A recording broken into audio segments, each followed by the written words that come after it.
Good evening, ladies and gentlemen. Oh, just ignore the little Mankey in the corner. We're not going to be, you know.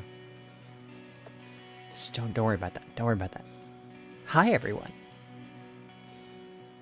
Happy week before Christmas. And almost a Christmas me. Yeah, get it? Get it? Because Eve. Yeah.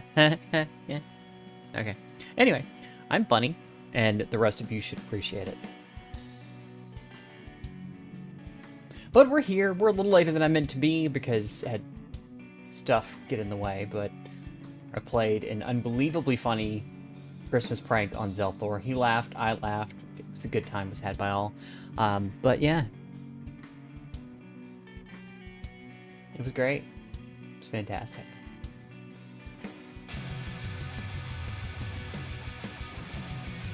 But, so sitting down to plan the stream for tonight, I'm like, okay, I guess we're finishing up Stasis. Wait a minute. We did that last week. What?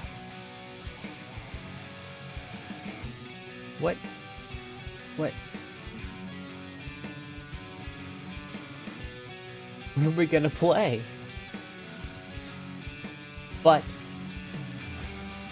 it's okay, because I came up with something. Trying not to get too distracted.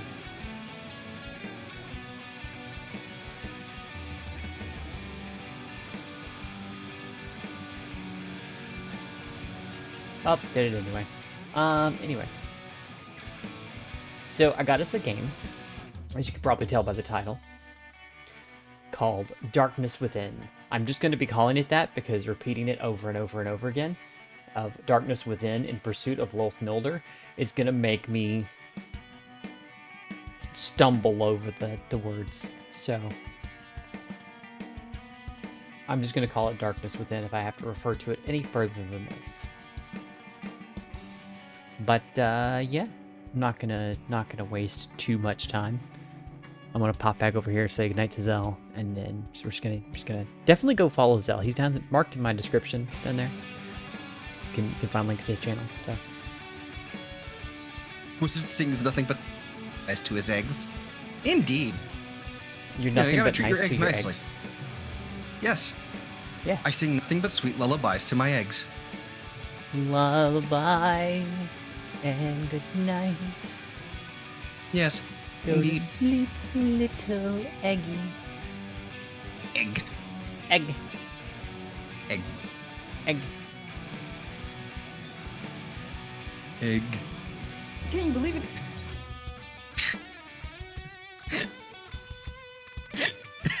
So stupid.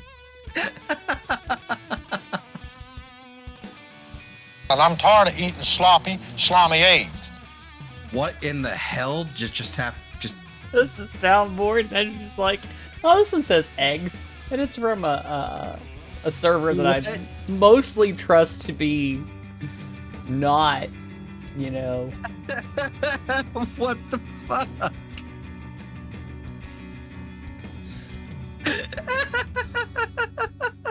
It was from a server that I'm like, oh, they're kind of tame over there. They're not gonna have anything disgusting or weird on their soundboard. I'll use this. Hold on.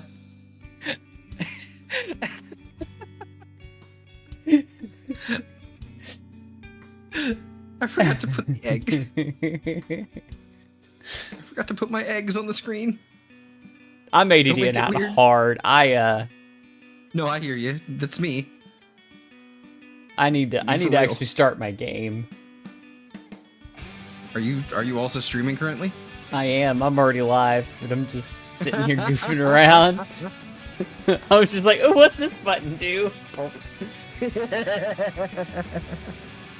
So I don't know if I've mentioned this before on stream, but Lucy, you can't have this. I set up the ability through my touch portal to use the soundboard, and I made a button. I made a button that does a thing, Zell. Most of them, you press it and it plays a particular soundboard notification, usually for stuff from my server. But there's one button that, for whatever reason, they added functionality for this. I don't know why. But it looks at all the sound clips you have access to, and it plays a random one. Yep. Which seems like a horrible idea. That's why I don't get anywhere near that button on stream. Why do you have the... Oh, well, never mind. I was going to say, why do you have the button on there then? But you probably have it folded away somewhere. Folded away.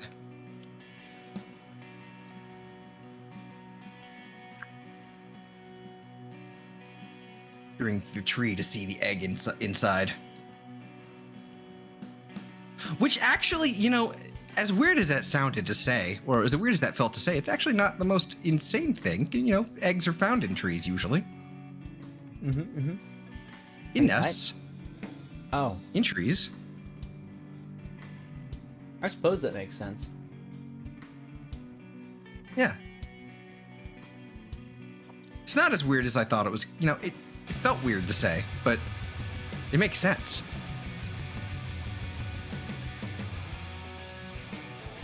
If I was in the Pokemon world, all it would take was one mean look from an Execute, and I'd make him into Tortoise. I'd make him into Tortoise style, just the way Mama makes them. That's the thing about Execute. It's really weird. It's like, it's not clear. It's like a bunch of eggs, right? It's like a half dozen of eggs, something like that. Maybe 7 of them. I'm not sure. But it's like, they're eggs. Super, like what? But they're not eggs. They're seeds. But why are they eggs if they're seeds? That's... Look, I'm going to leave you to question your own existential crises here. Pokemon-related existential crises. I'm going to go have like a Lovecraftian existential crisis. Oh, I mean, okay. Like not just, you know, to abandon you, but this is going to be one of those quiet, somber, a lot of reading on my part type of games, so... So you need me to, like, deafen or something? No, I was just going to leave out of here. Ah. Yeah. Yeah. Alrighty, have fun. Don't get too scared. I think I'll be good. Oh, no, you're good. You're here. Okay. Sorry. I wasn't looking at Discord. Anyway, I gotta go, bye. Alright, bye. I know you're still there. I'm looking now. Damn it. Especially since you've heard the sound, you know? Exactly. I don't have that sound. I don't have that sound turned on, silly Billy.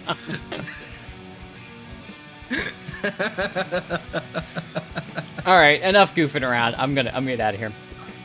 Ciao. I'm gonna play this game later. What a guy! What an incredible guy! You should go check out his stream. Link down in my description below. He plays a lot of Pokemon and other weeby video games, but it's fun stuff. He's been really into Ys, and I think he was doing Xenoblade for a little bit there. But he also does cool stuff too, you know, on occasion, like Elden Ring. So, you know, he's not a total nerd. Anyway, I'm gonna go ahead and jump into the game. And if I've done this correctly, I won't need to click out of this window because it's gonna be a butt. And there we go. I gotta make sure it's actually detecting the sound. Okay. Cool. Cool beans. There we go. I thought I turned the audio down, but I guess I didn't. Oh, it's this turned down.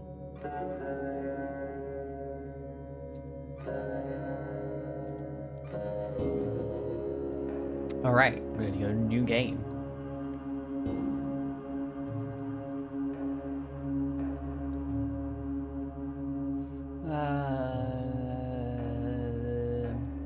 Suitable for casual gamers, hints can be taken whenever they're available. Automatic document research button is available.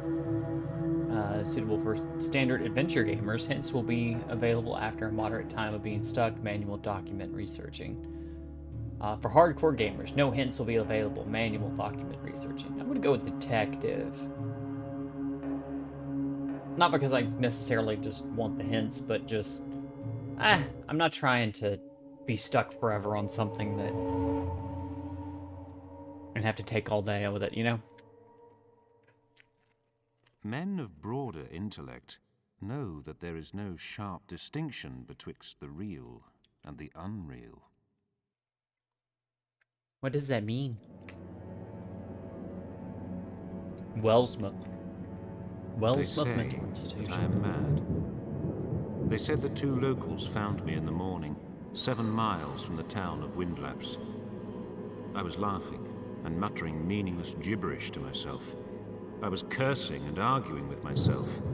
A raving madman with burning eyes, lost in the dark depths of his own merciful delirium. They say that I had been searching for a particular grave in the local cemeteries. They were right. If you knew whose grave it was, you would understand. So my behavior, which seemed abnormal, had nothing to do with madness. You must understand that. If you knew what had happened to me, then you would, I promise, also understand the reasons for my behavior. It all started on that cold November day. That was when I was given the case of the fugitive suspect, Loath Nolder, a man whose intelligence I greatly admired. He had returned after 5 years of traveling to bizarre locations and had become the primary murder suspect in the first case he took on. It was Loath Nolder who left Wellsmouth those 5 years ago, but was he the same man who returned? That's the question. This I will leave to the judgment of the readers of these notes. They tell me that I've been here in the Wellsmouth Mental Institution for 2 weeks now. Is it really that long? I cannot say. I do not remember the first 8 days. The doctors tell me I am making progress. I think they are lying. It takes me longer every day to remember where I am, even who I am, after I wake up from the dreams. That is why it is essential to keep these notes as I struggle to convince myself that I am really mad. Because before the night that I was found, I looked into the deepest wells of madness more than any man alive. Yes, I am definitely mad. I must be. Because everything I have seen through the eyes of insanity's omnipresent soul.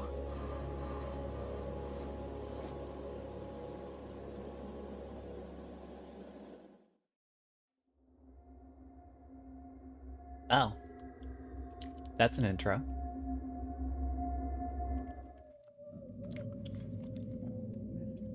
Whoa, okay. Yep, okay. I don't do in the dark with bugs.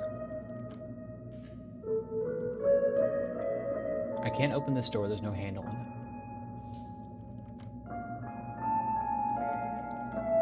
That's weird. Whoa, okay. I need to...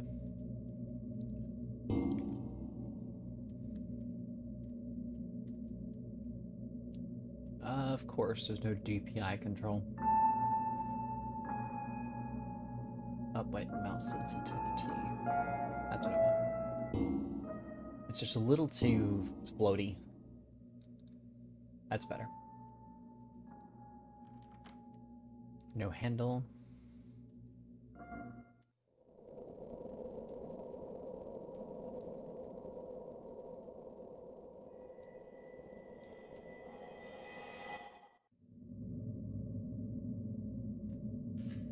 Right.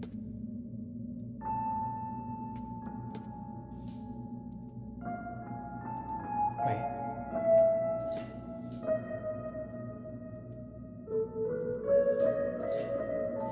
Strange graffiti.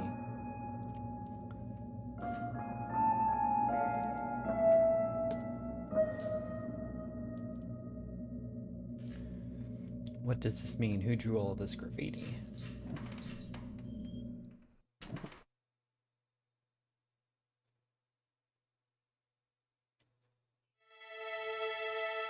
What a beautiful room.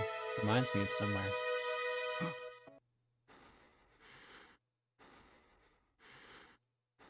Oh. This. It's locked?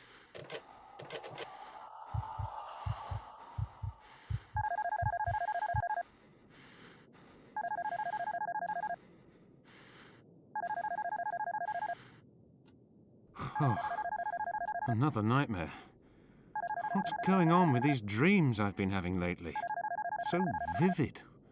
Almost as if they were real.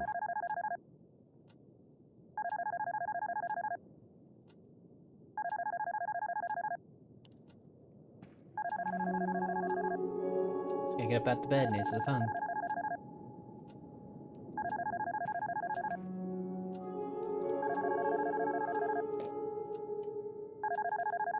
We have a cell phone, so it can't be that long ago.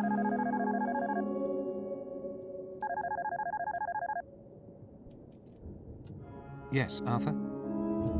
At last. Where were you? I've been So trying to released in like contact you for hours. 2009. So What's the problem, Arthur? Loath Nolder escaped from the hospital last night. I've been calling you for hours with the news. Strange. I never heard the phone. Check your answering machine. I left several messages. Anyway, what happened with Loath? No one knows. It's like he just vanished out of the place overnight. Okay, I'm on my way in now. Howard, are you feeling all right? Just a little tired, Arthur. I must have overslept last night. Nothing to worry about. Okay. I'll see you soon.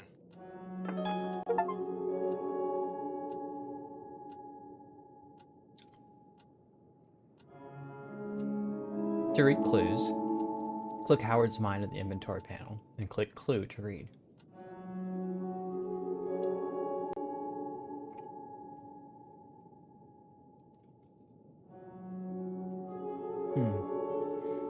Arthur told me that Loath Nolder, the main murder suspect in the Clark Field case, escaped from the hospital last night. The case is very important for me because I admire his intelligence. Okay. I feel that this will be a real challenge. I can't say that his escape worries me. I can't say that his escape worries me, really. Oh, we can re-listen to dialogue if we miss something. Okay. That's useful.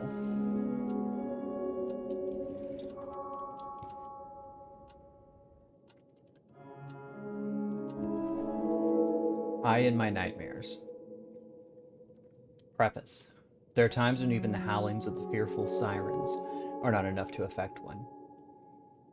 And there are such times when even the withered moon that is hidden behind a cloud can affect and shatter a life, which is in the darkness of which is in the darkness of a cave. Illusions of myths are long forgotten effect. I can talk, I promise. Illusions of myths that are a long forgotten effect and dominate the imagination unexpectedly. Thus, some people imagine primordial forests, in which thousands of unknown life forms are living. Dark cities where life ended eons ago, and deserts where the highest towers of those dark cities are now no more than simple pieces of rock, revealing only very tiny portions, like the tip of an iceberg. They wander in vast crypts, which are full of the permanent smell of death, and in places where one can remember the beauty and splendor had once ever existed, proving that no beauty and splendor can exist forever. And some folks observe fascinating and dreadful details which others miss, and even if these details are sufficient to make them crazy, who can understand their meanings? But these details are carved into the minds of the ones who deliberately miss them.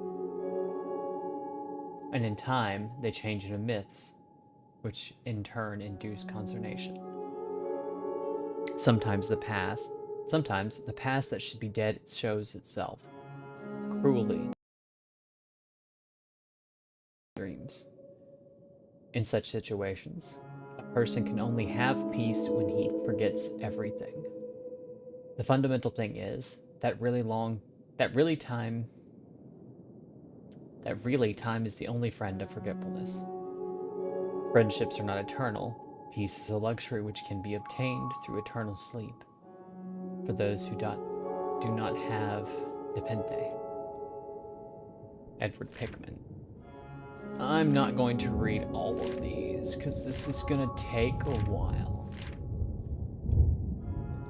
But that might be useful information to have later.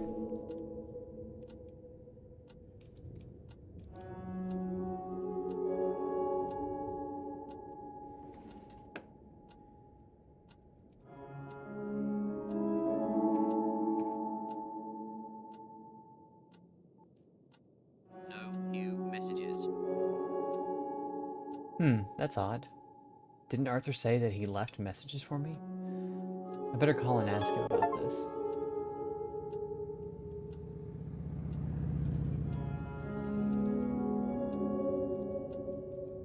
No new messages.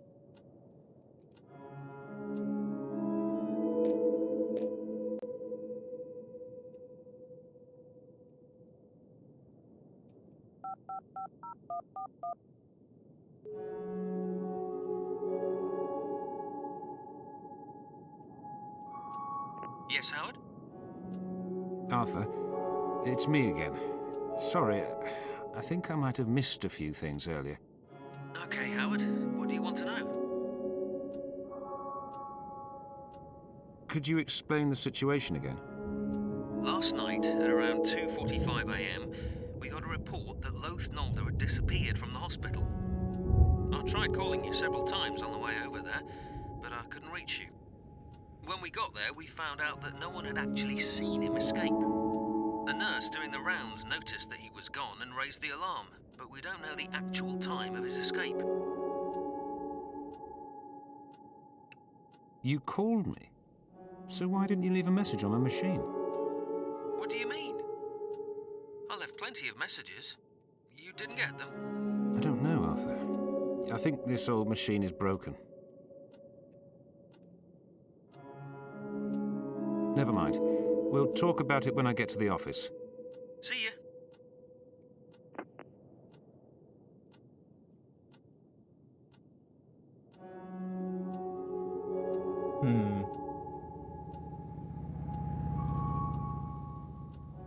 Day one, the beginning. November 5th, 2011. Oh. One of the paintings by the young and infamous... Oh, okay, went too fast.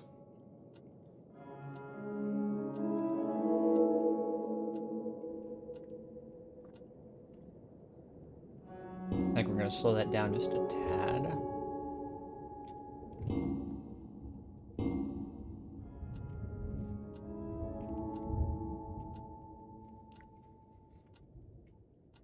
One of the paintings by the young and infamous painter, Henry Wilcox, who was my friend. Last year, he died in a tragic car accident. I used to say that he had a bright future ahead of him.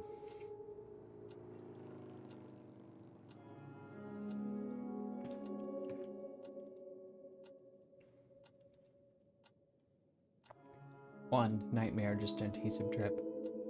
To drop into the nightmare where you ceaselessly slip. The painting always reminds me of that poem.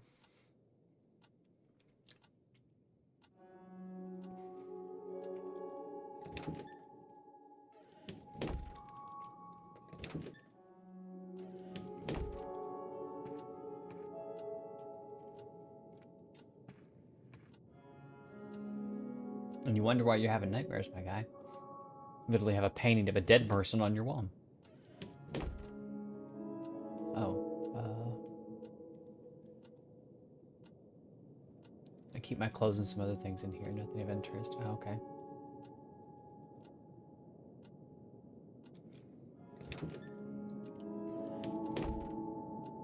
What I don't like is the idea of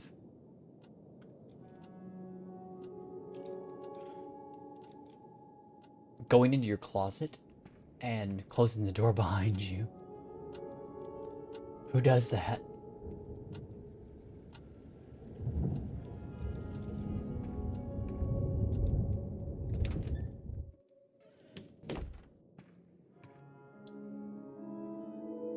Oh, there was another door there.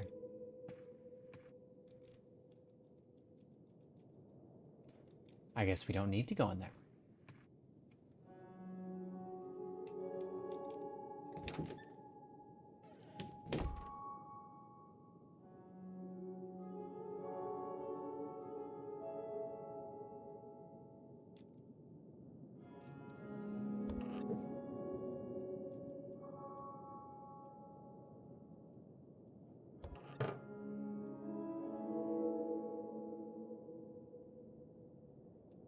very dark bathroom.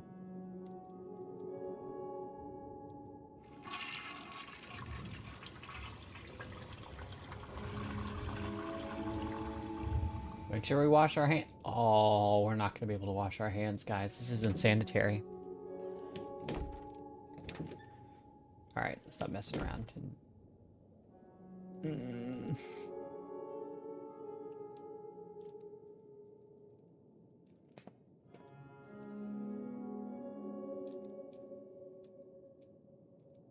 I don't like this is the same hallway.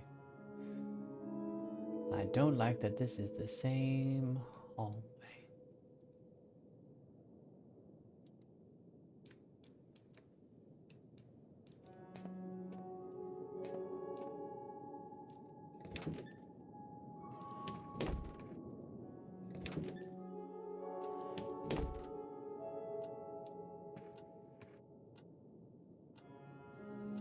Where are your car keys, my guy?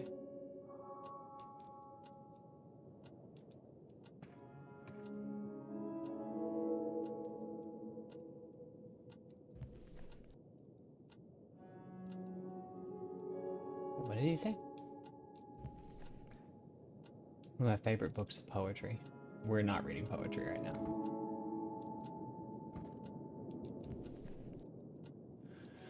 Yes. Click back, not on that.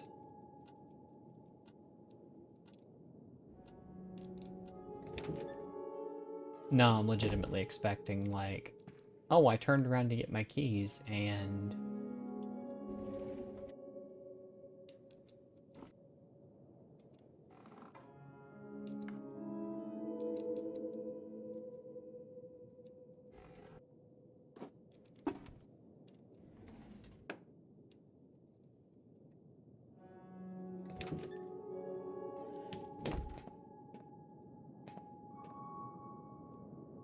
Who keeps their car key in a box in a drawer?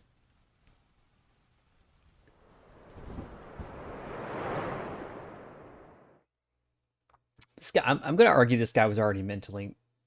Oh, this office has been mine since I was promoted to police detective. I'm going to argue that this guy was already not mentally stable when this whole thing started. Wellsmouth. Never much happening here. Just run-of-the-mill cases and paperwork to catch up on. That's my normal working day. But not with this case. I've got to admit, it's been good to be dealing with something a little out of the ordinary for once.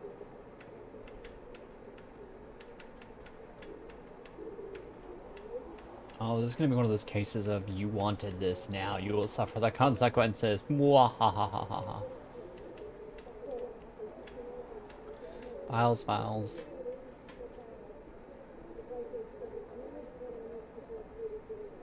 These are investigation pictures taken at Loath Nolder's office. There was nothing there when we first searched the place. I have examined the place several times since then, but couldn't find any clues. That office is the only property Nolder owns. He even sold his house to help pay for his strange travels around the world. So why didn't he sell his office as well? I think I'd better take these pictures with me. Maybe there's something here we're not seeing.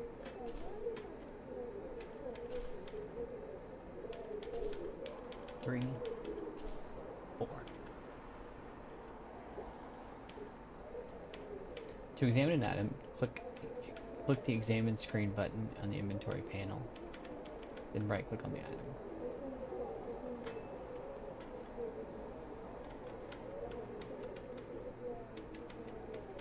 Left click on the arrow icons and the sides to view.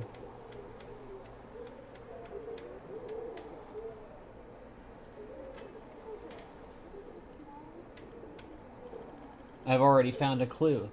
He has the same phone as me.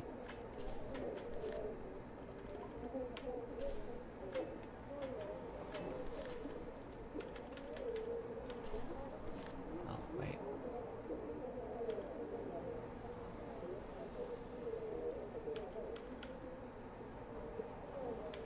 Nothing specifically off about that.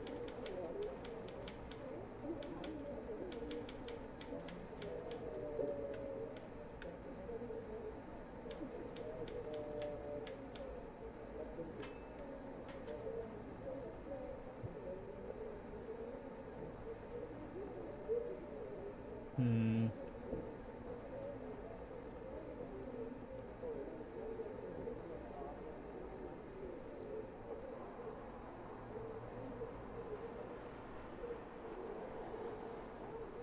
Yeah, nothing about the pictures jumps out at me.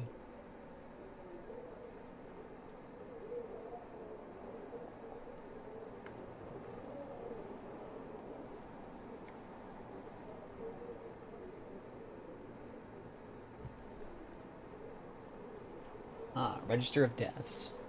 Full name, Clark Field, single, white male. Date of birth, 3/11/1976. Birthplace, Portside, Wellsmouth. Da-da-da. Died October 21st. Last occupation, owner of Air W&L Company. Place of death, Northwood Forest. How long there? 4 days. Usual residence, Portland Street, Portside.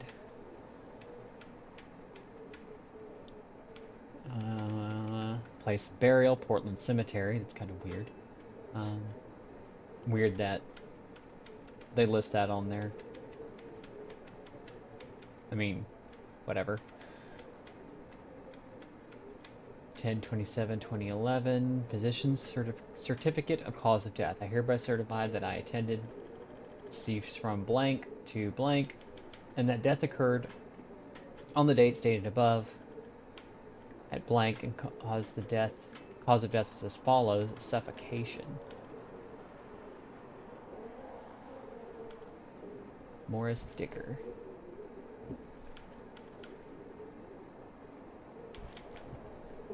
Oh, there's more. This is the police homicide report. This is what I thought I was looking at, which is why it didn't make any sense.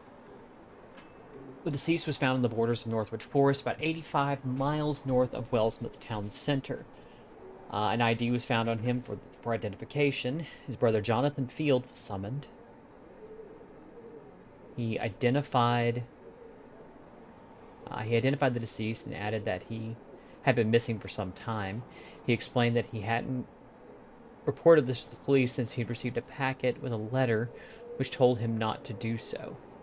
He said that he had hired a private detective, Loath Nolder, to find his brother and had given the aforementioned packet to him.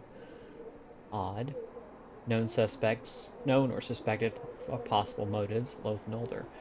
That's weird. It was just that he hired him as a PI and that's why he was suspected of murder? That doesn't make much sense.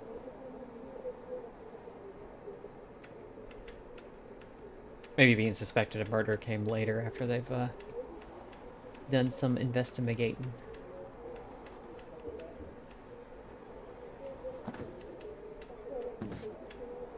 Why did we come here if we're... I'm so confused.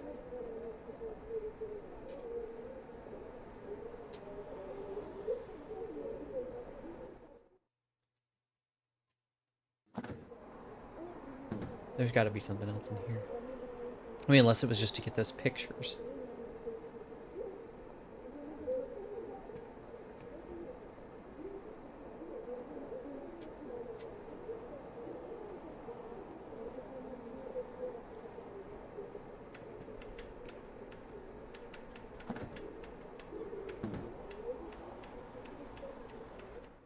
Go to Loath Nolder's office. Zoom. It's a stormin', kids. Loath Nolder's office. Nothing was found during the police investigation because every record had been strangely effaced. The office has a hushed, expectant air, as though it is hiding secrets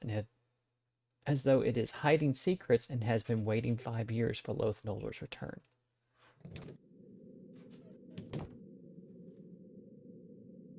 There wasn't this much mess the last time I was here. It's been sealed for police investigation, but someone's been in here. Who was it? And why? There is nothing important here. It's almost empty.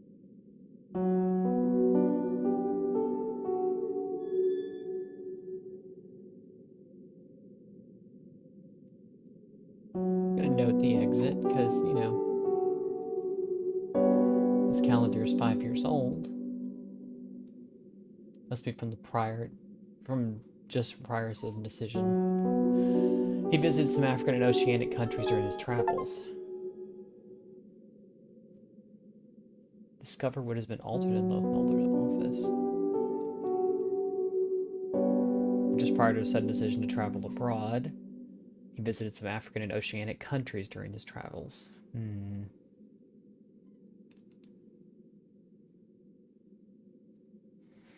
curious. A 5-year-old calendar has remained here untouched since Loath Nolder went on his suspicious sudden travel abroad 5 years ago, in which it is known that he visited some African and Oceanic countries. Okay.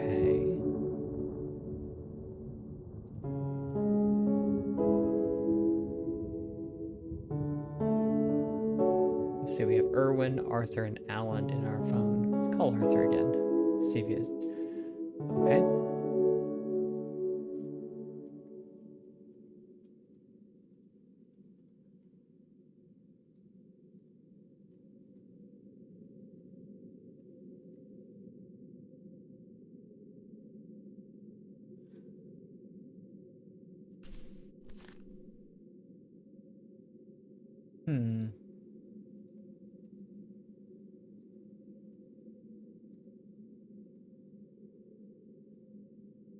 Nothing seems out of the ordinary.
Well, let's check. This one? There's something different about this picture. Okay.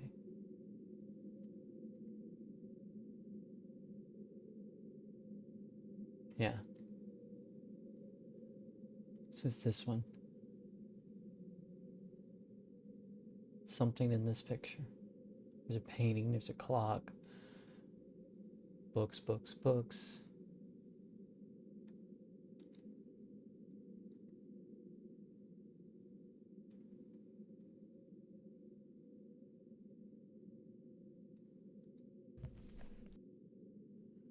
Wellsmouth Daily. 18th of November 2006. Earthquake hit Bergstein just after 3 a.m. An earthquake magnitude 6.1 hit Bringsting, a small town about 18 miles northwest of Wellsmouth, around 3 a.m. At present, it was reported about 18 people were killed by the earthquake and 137 people were injured. 9 houses collapsed and many more were severely damaged. It's further reported that there are still people buried under the collapsed houses. I wonder if this has anything to do with dude's sudden exodus. By chance, Thomas Koch, one of the reporters of the local newspaper, was at the town center. He told us about the moment the quake occurred. Quote, it was a shocking moment. Every building was shaken. Then people started to scream. I could see them jumping from their balconies and windows to save their lives. I've never seen anything quite like it in my life. I've never seen anything like that in my life. The quake was felt strongly in downtown of Wellsmouth, too. Nobody died, but 59 people were injured in the panic caused by the quake. Most of the people spent the night out in their cars or in the parks. Officials warn people not to stay in the damaged houses and to be ready for possible aftershocks. None of the buildings in Wellsmith collapsed, but a further... Okay. Exciting coincidence. Recently, in the coal mine that belongs to the Big Mole Mining Corp. in the town of Bringstein, an exciting occurrence has occurred. Many archaeologists consider this the most mysterious and exciting discovery in recent years. A room was found with its entrance covered in figures, reliefs, and unexplained drawings. It is explained that this could possibly, not unexplained drawings, but it is explained that this could possibly be a part of some prehistoric underground region of a settlement. The operation of the mine was stopped immediately until a complete investigation of the region is carried out. First archaeologist who investigated the region, David R. Hydeston, explained that the remains do not belong to any civilization known to date, and that they are from very ancient times. Definitive conclusions will be available only after a complete examination. Well, this was in 2006, so 5 years ago.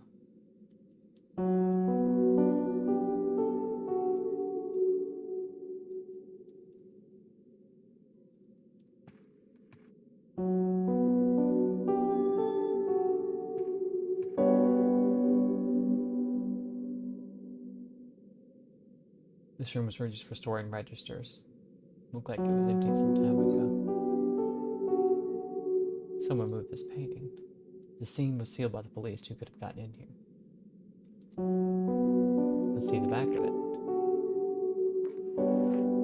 There seems to be something in it.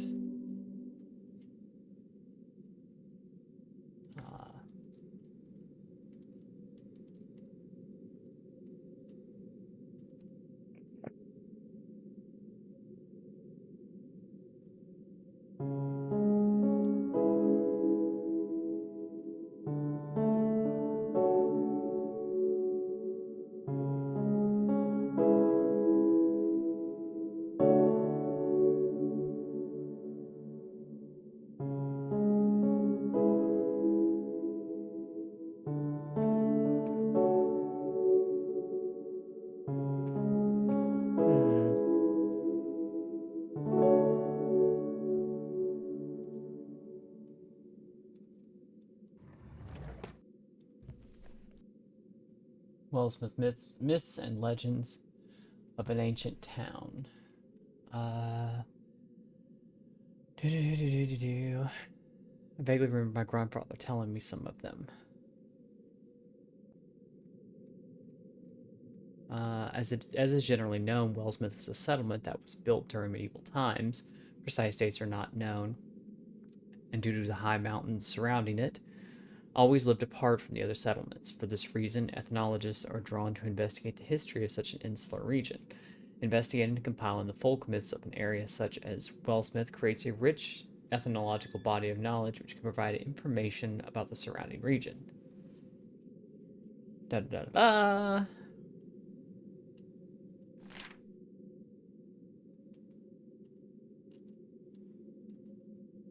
I guess we only have the one in here right now. Only one that's we can read. Authors. It's like father, but with an I. Authors. Yeah. I don't know. Aether's curse may be one of the oldest myths of the region. Although controversy surrounds its origins, its generally accepted version goes back to ancient times. The natural phenomena which occur every year at particular times on the Northwood Mountain cannot be explained completely even today. Strong winds, which with horrible rumblings spray dust and small stone pieces throughout some caves and cracked rocks in the Northwood Mountains. These pieces of stone rain down into the nearby towns and are seen after a strong earthquake, which is different than the ordinary small ones which happen in the Wellsmith first-degree earthquake zone. It is a known fact that the first settlement of Wellsmith District was set up in the forest-clad Northwood region, where because of its altitude, the climate was generally harsh during most of the year. This region also includes the Northwood Mountain, which is mentioned in many of the myths. The large Northwood Forest covers an area like a thick blanket. Okay, yeah, I guess we're just building the fertile soil, abundant, hence the small town. Okay. According to Either's curse myth, the folk of Wolf's Prey encountered a small, harsh-looking, hostile folk who, for a long time, lived on some of the plateaus of the Northwood Mountain. They found some of the traditions and the behavior of these people who called themselves Ather absolutely disgusting. After a time, when some strange disappearances started to occur, everyone started to be uncomfortable with the Ather. And the Ather were forcibly driven out of the plateaus on which they were living. After this incident, it is said that the Aether's curse started, and it is widely believed that this is the price for that banishment. Very strange things were said about the traditions of the Aether, which made the folk of Wolf's Prey very apprehensive. It is related to the rites of the Aether that one night, a group of people were sent to see what was happening on the plateaus, and when they returned, they were unable to speak because of fear. Only the next morning they could fearfully whisper about what they saw, including the fate of those who were abducted from the town. It is said that the Aether were a devil breed who sometimes, in a dark, deep cave, worshipped loathsome idols, offered sacrifices to them by dancing to the accompaniment of monotonous music, and summoned something from below hell by hitting their palms on the ground.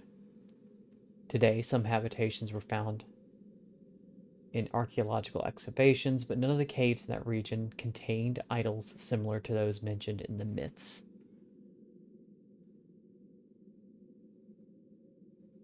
I guess this is a picture of the plateaus, because I don't really see much here. Nothing disturbing or anything like that.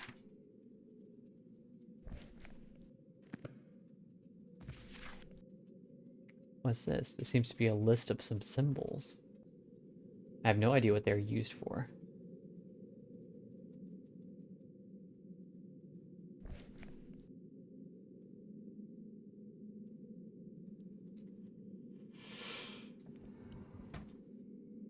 Well, I was hoping to find a knife in there or something.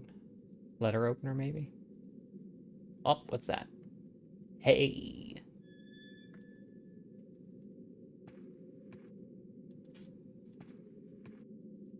Sometimes my thinker works good.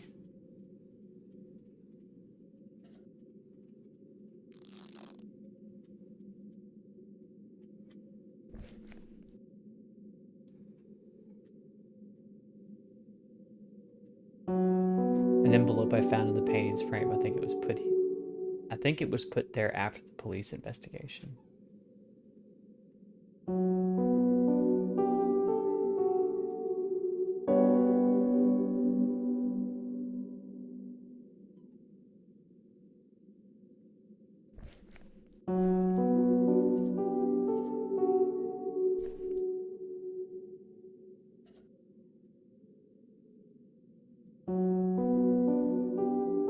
Lucy.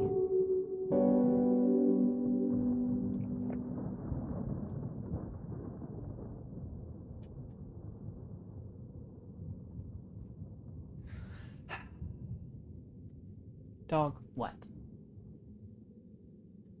Lay down. Just busting at me.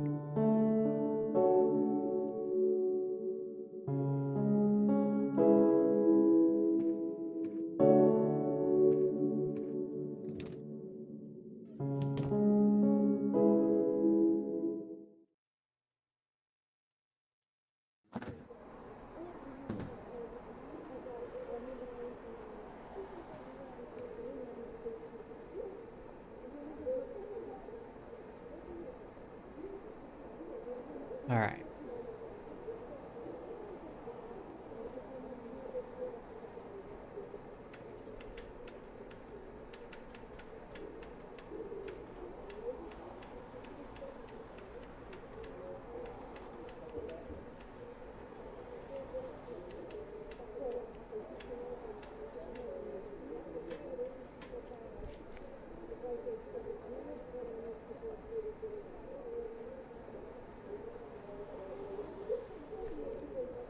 I'm not really sure what I'm supposed to do.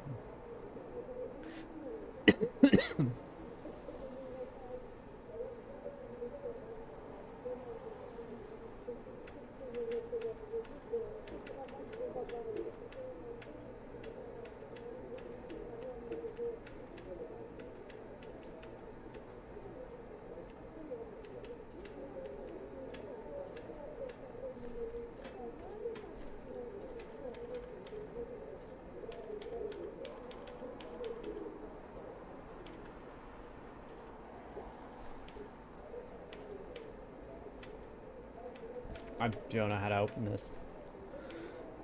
Hi, Six. I'm doing alright. About yourself?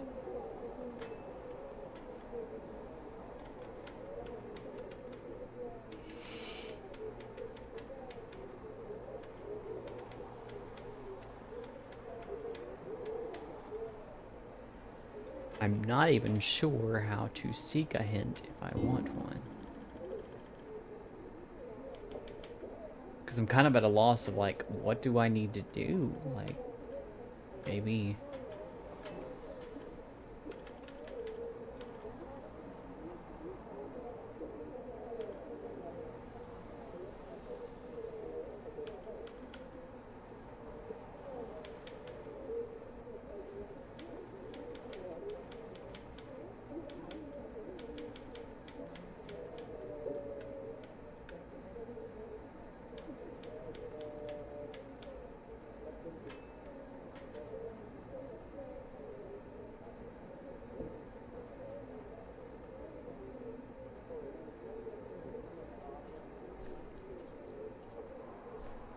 Hmm.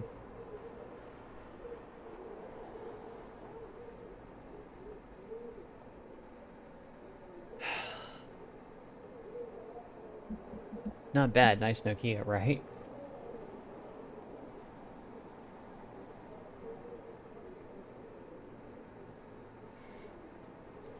The game is set in 2011, so... And it was made in 2009, so that was kind of the thing then.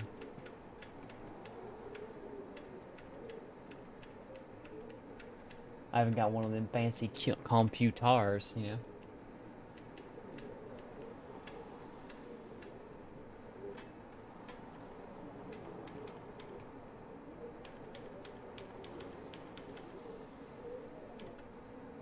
Alright, I'm actually going to be right back real quick, kid.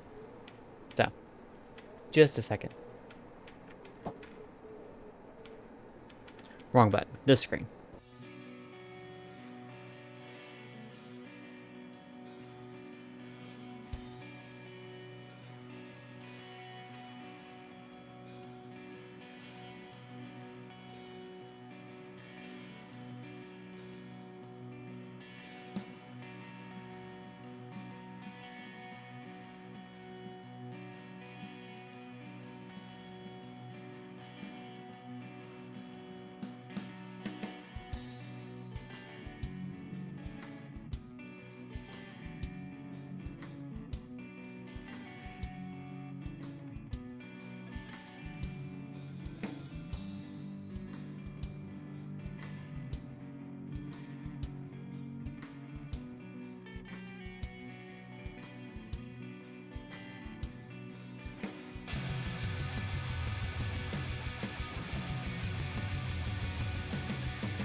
Alrighty, now that the dog's been taken out. I think we can't figure out how to, get...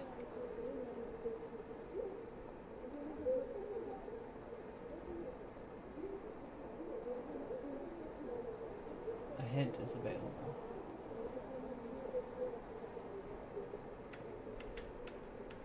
To open it, combine it with a shark. Yeah, I know, but...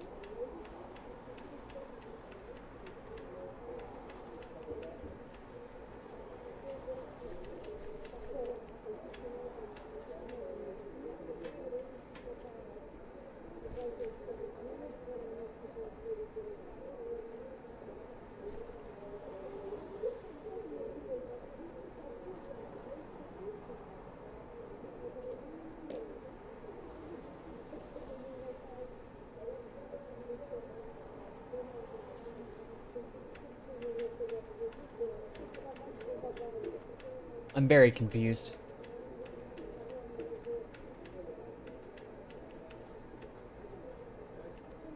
Let me see if there's like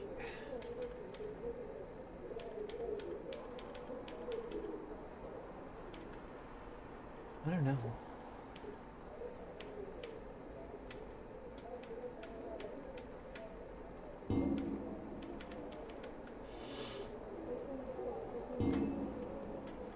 I hate to have to like look up a guide this early on just to figure out how to open the damn envelope, but looking like I might have to.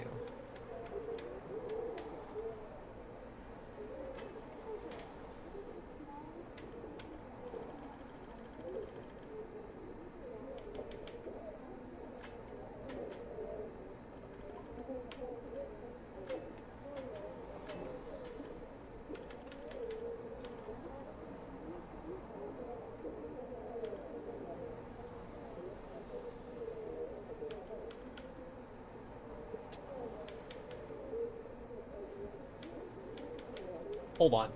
I've apparently missed something already important. So just looking at that to figure out, like, okay, is there a way, like, I don't know how to understand the controls. That's the part that's killing me.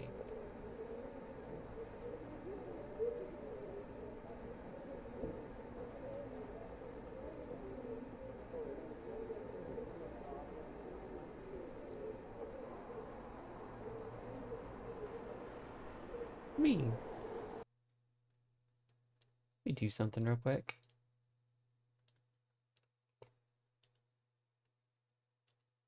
Alright, because the guide's telling me that I can select the pin down here in the left corner. Problem is, I don't have a pin.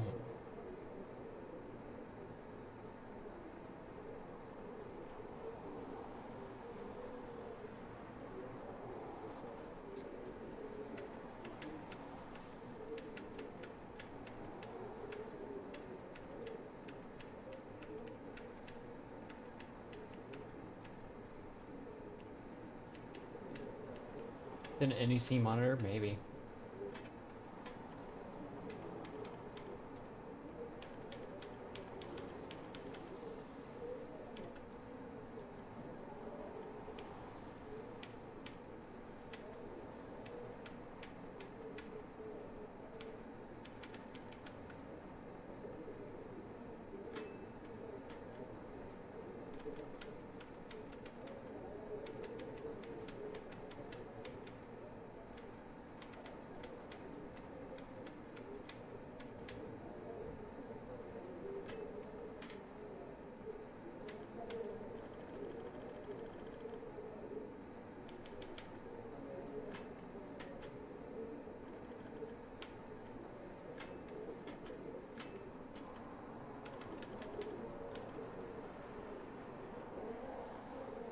Alright, there's a strong possibility that I've made a mistake.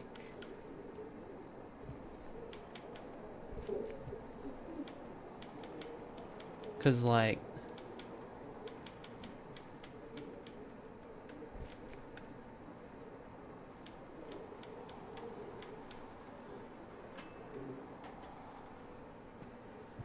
maybe I missed something back at the house. Like, I feel like there's something important I've missed here. My apartment, where I've resided for a long time. I am not staying here merely because of its low price, but for the silence that I prefer. Only poor people and artists live in a place like this.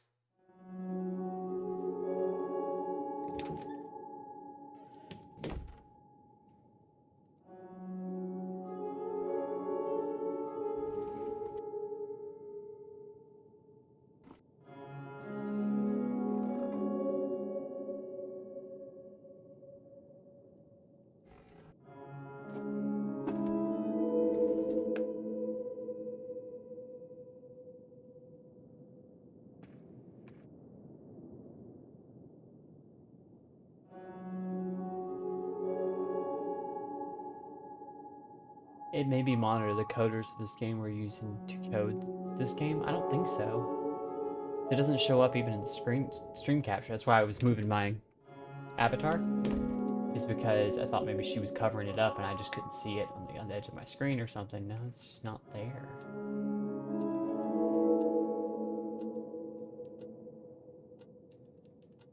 Yeah, we already saw that. My dream catcher from childhood. It's my good luck charm. It's said that it protects the owner from nightmares. Nightmares are trapped in the web and dispersed by the first rays of sunlight.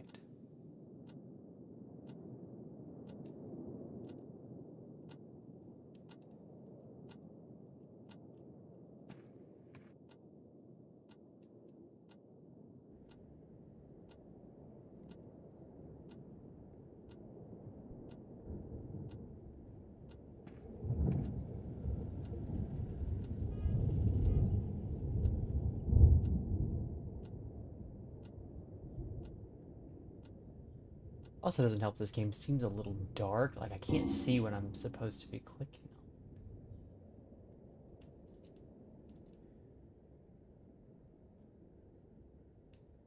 on.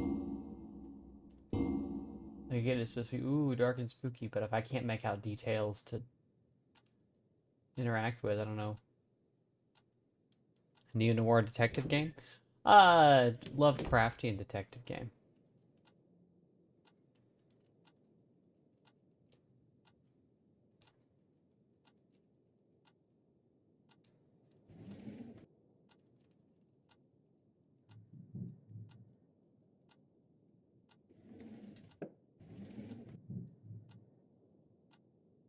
Hey.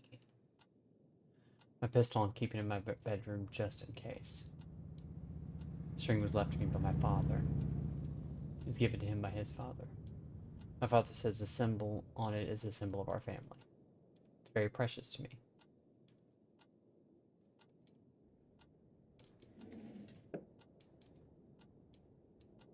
It's good to know where the gun is. Not that I currently think that I need it, no.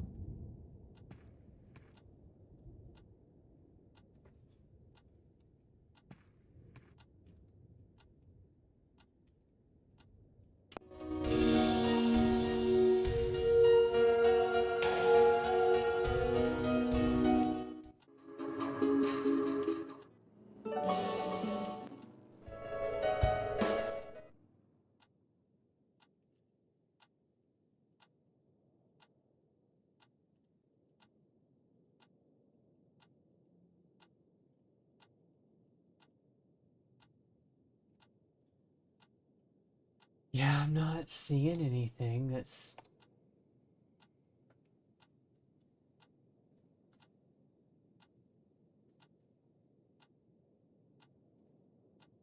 I don't know. I don't see anything that I missed. Maybe it's just a glitch.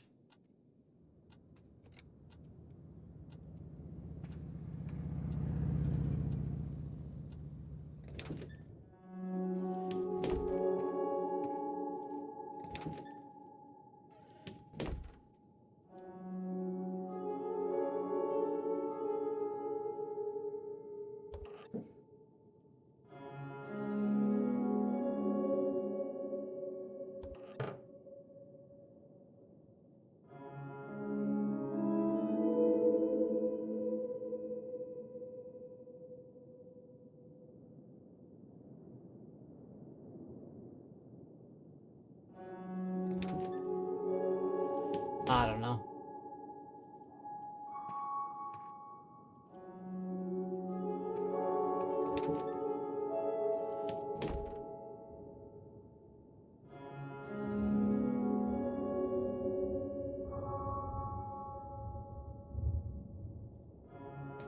Hi, Green Badger.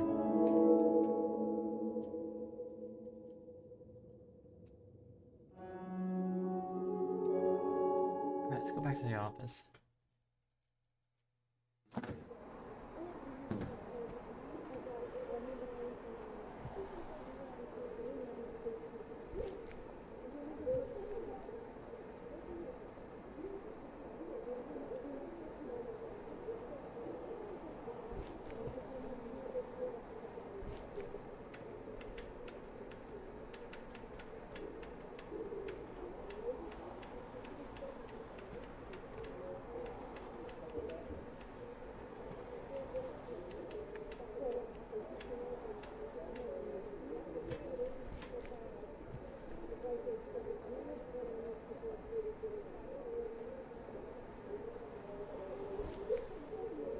I don't understand.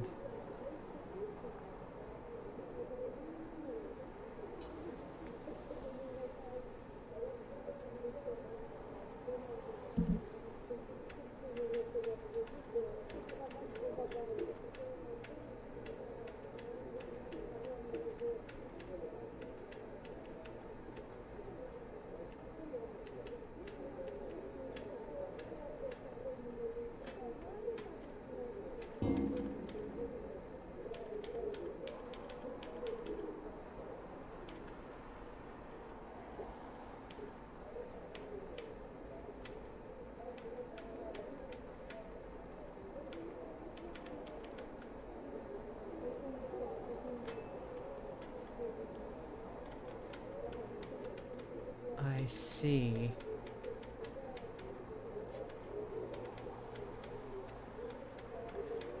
Setting this option to always will make the underline interface appear for all documents in the game, making clues harder to be found. Also, clue counters option will not be available.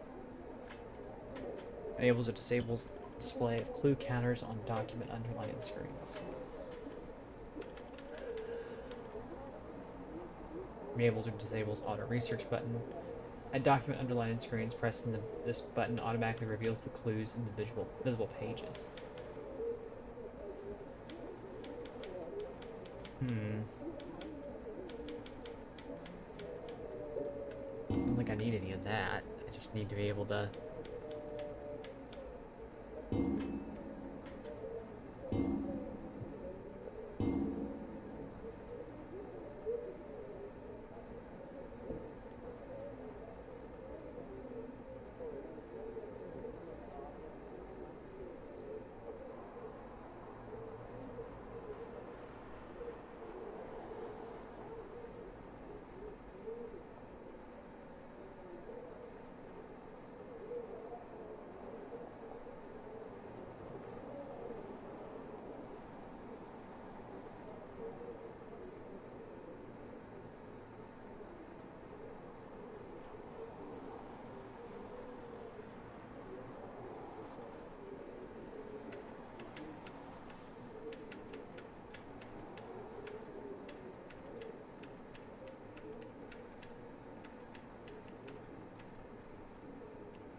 I'm so confused as to why I can't interact with this. Maybe I just gotta restart the game.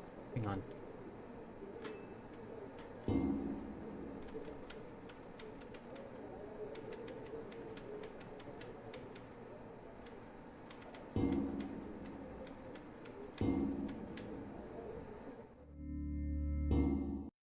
Let me just to redo it, because that should, from what I was reading, this should be a document that we can underline things in and get clues from. But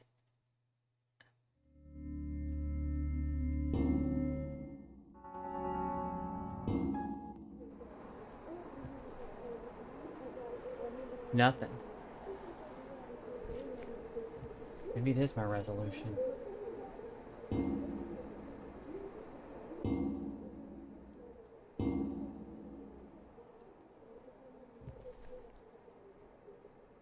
No, even with the resolution changed, nothing.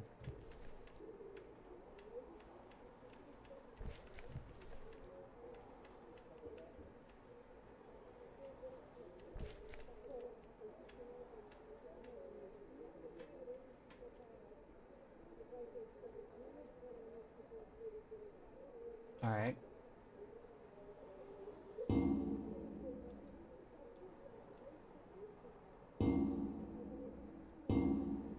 Let's try doing that. Forcing it to be on. Okay, that worked.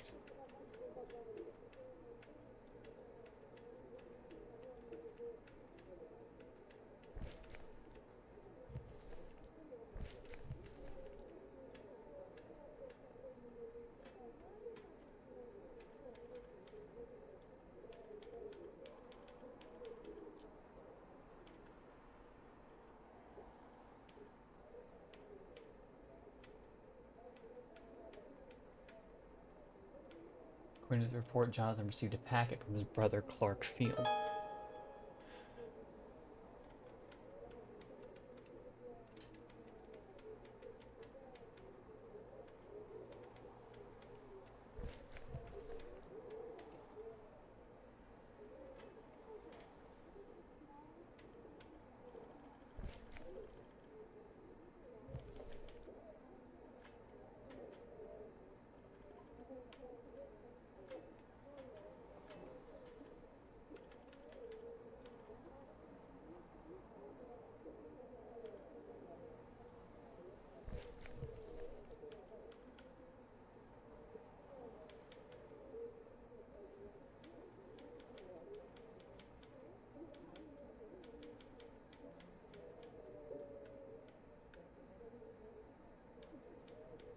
I don't...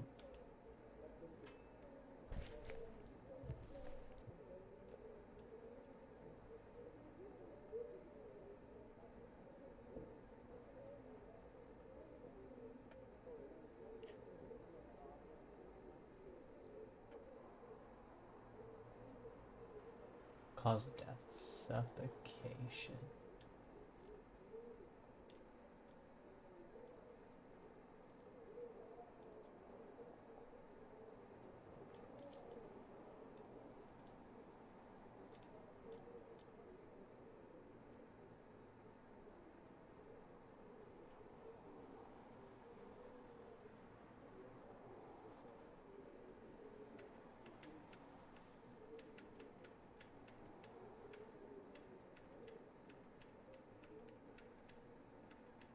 Well,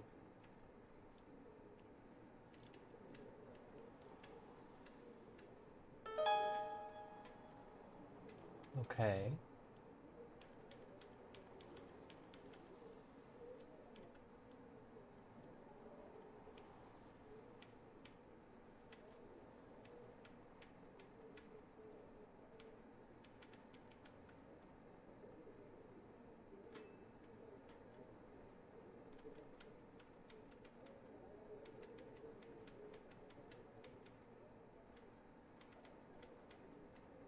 You figure the, you know, location, it's right there. Yeah.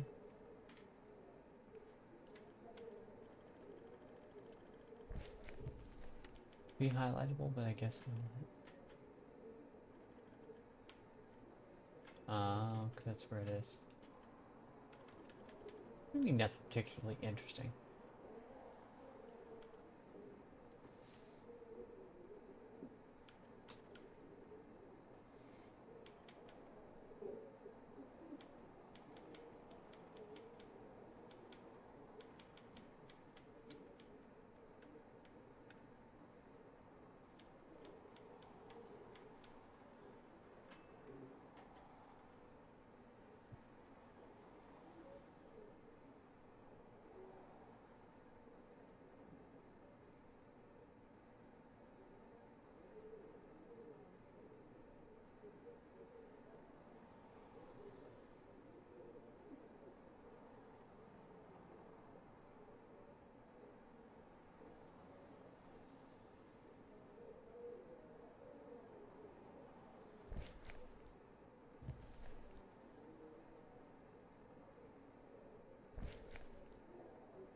Alright, so I wonder what happens if I turn it off.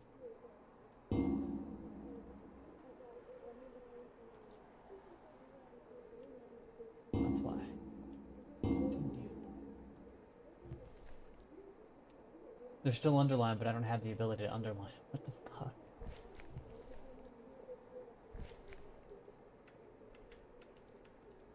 I'm so confused.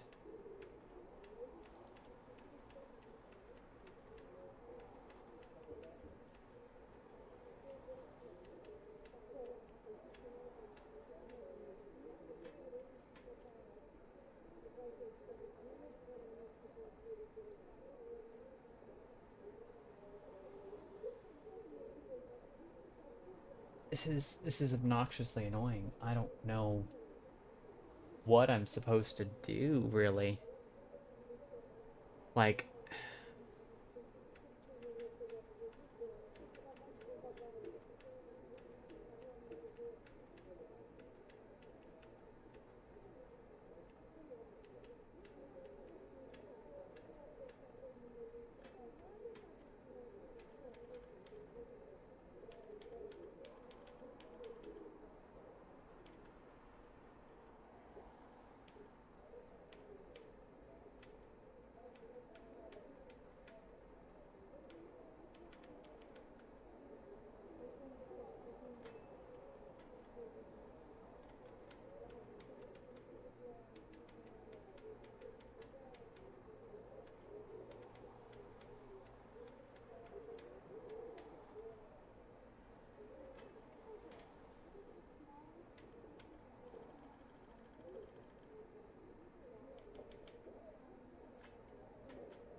What's this game about? Well, it's supposed to be a Lovecraftian adventure game, but I'm struggling to figure out how it wants me to. It's told me that I need to open this thing with a letter opener, but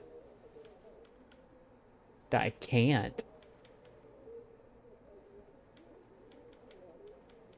Took the envelope from the painting. I did that.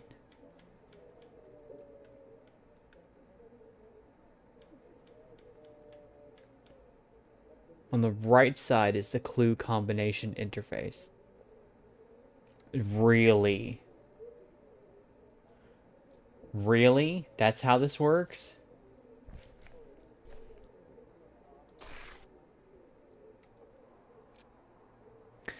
That was not intuitive at all.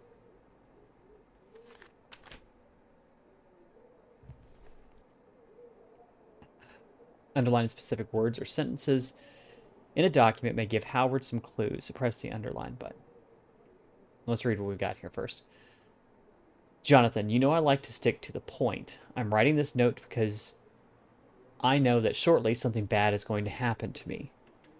Oh, it's from Clark. For about 4 months now, we haven't seen each other. And I didn't reveal my location because I knew that as long as I was looking after the company and keeping things in order, you wouldn't worry about me. I will speak plainly. I know that you don't like me, and the feeling is mutual, but this is not the time for such matters. Actually makes sense if you really look, but that is tedious. Yeah, it wasn't like explained. Like it explained other mechanics and stuff. It just didn't explain that this is where you go to make these items work. And I was like, oh well, that makes sense now, but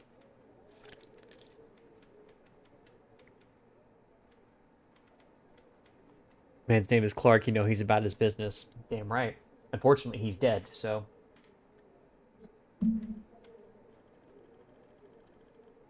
Let's see.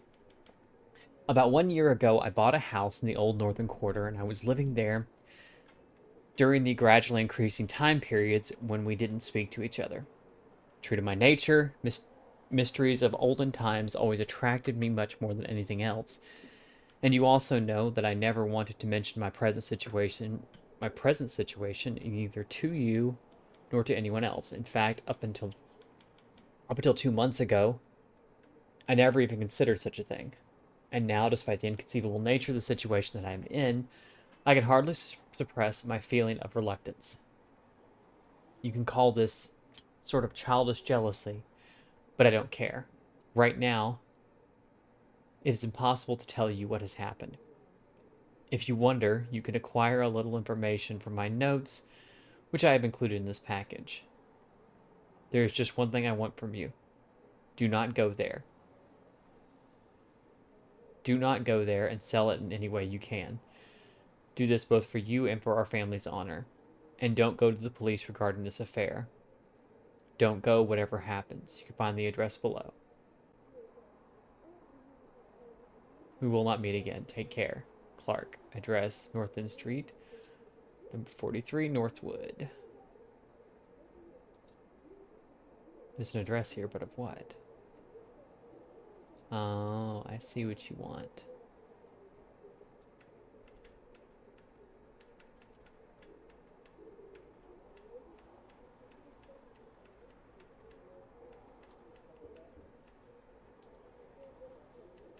I bought a house. Ah.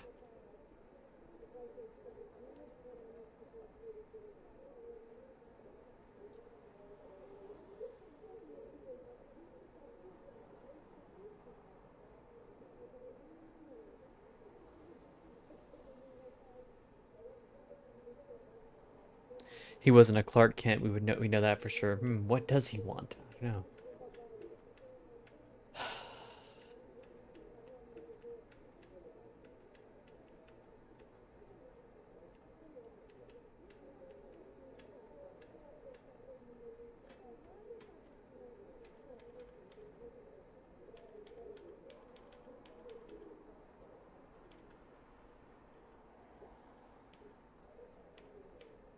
Bought a house in the northern quarter and I was living there.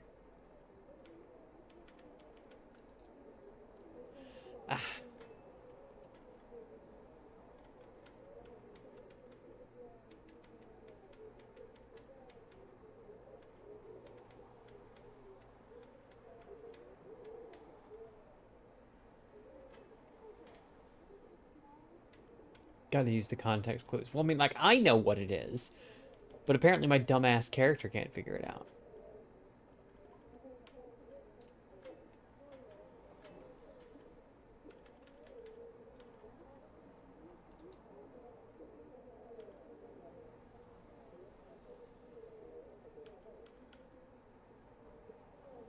The end of the letter Clark has written. It's written to Jonathan, his brother. These are the notes that Jonathan mentioned in his statement.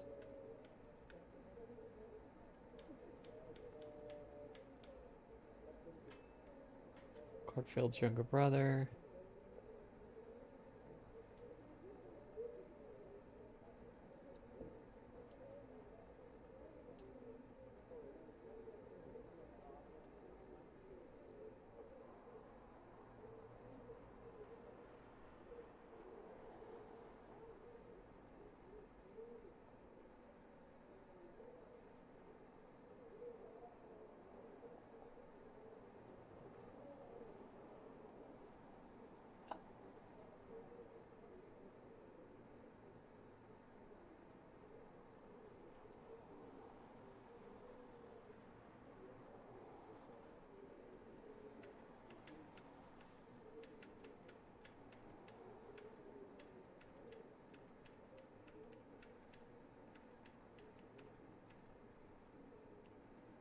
There we go. I bought a house. That was what it took.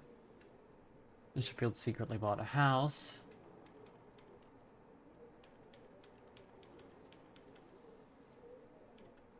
Here's the address to Mr. Clarkfield's house. The key in the envelope must be his house key. I better go there to continue the investigation. There we go.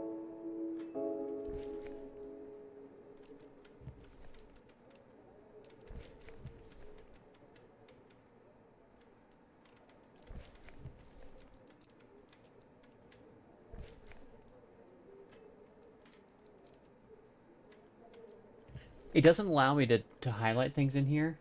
I did this because I did the manual one. We're getting somewhere now. Yeah, we are. Key to the house. What is this? There's the letter. Clarkfield's notes prior to his death. You know you did something when the music kicks in, right? 1/3/2011. I decided to write these notes precisely 1 month after I bought this house, in which I found myself lost in thought,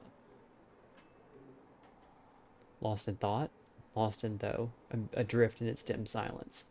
I escaped the meaningless monotony of my life by listening to every creak, every sound the house makes. I may not write often, but I think that these notes are important. I found this house only by an astonishing coincidence. I had gotten lost in the snow-covered narrow streets of this part of the city while I was wandering. I felt in awe, as though I were adrift in some misty past. I awoke from my wonder and strove to find the way back. That's how I came to this house. Its majestic appearance attracted my attention. For some time, I had wanted a place to come to from time to time to listen to this overlooked world of the past that no one knows and where no one wants to come. I found a barely legible metal plate on the half-ruined garden wall that showed the number of the house. It was covered with rust, probably as old as the house itself. Without hesitation, I recorded this number in my digital organizer, which I bought some time ago because of my increasing forgetfulness. When I inspected it from the outside, it was obvious no one lived there at that time. I examined it in order to learn if it was for sale or not, and I can't describe my feelings when I found the person who was selling it. Later, I talked to the vendor, and with a happy smile on his face, I remember he said that he had never come here before the house had been left to his company because of a mortgage, and he wanted to sell it right away, but never thought that this would happen. He didn't know anything more about the house, and in fact, I wouldn't have cared if he had. I bought it without hesitation. There is one point that I don't want to continue without mentioning. After I bought the house, I learned that it had another admirer who had introduced himself as Ivar Bergen, a Norwegian immigrant. Judging from his appearance, it was obvious that he was a wealthy person, and I remember that he said when we first met that he was also an aspiring owner, but it seemed that he was too late. Oh, I see.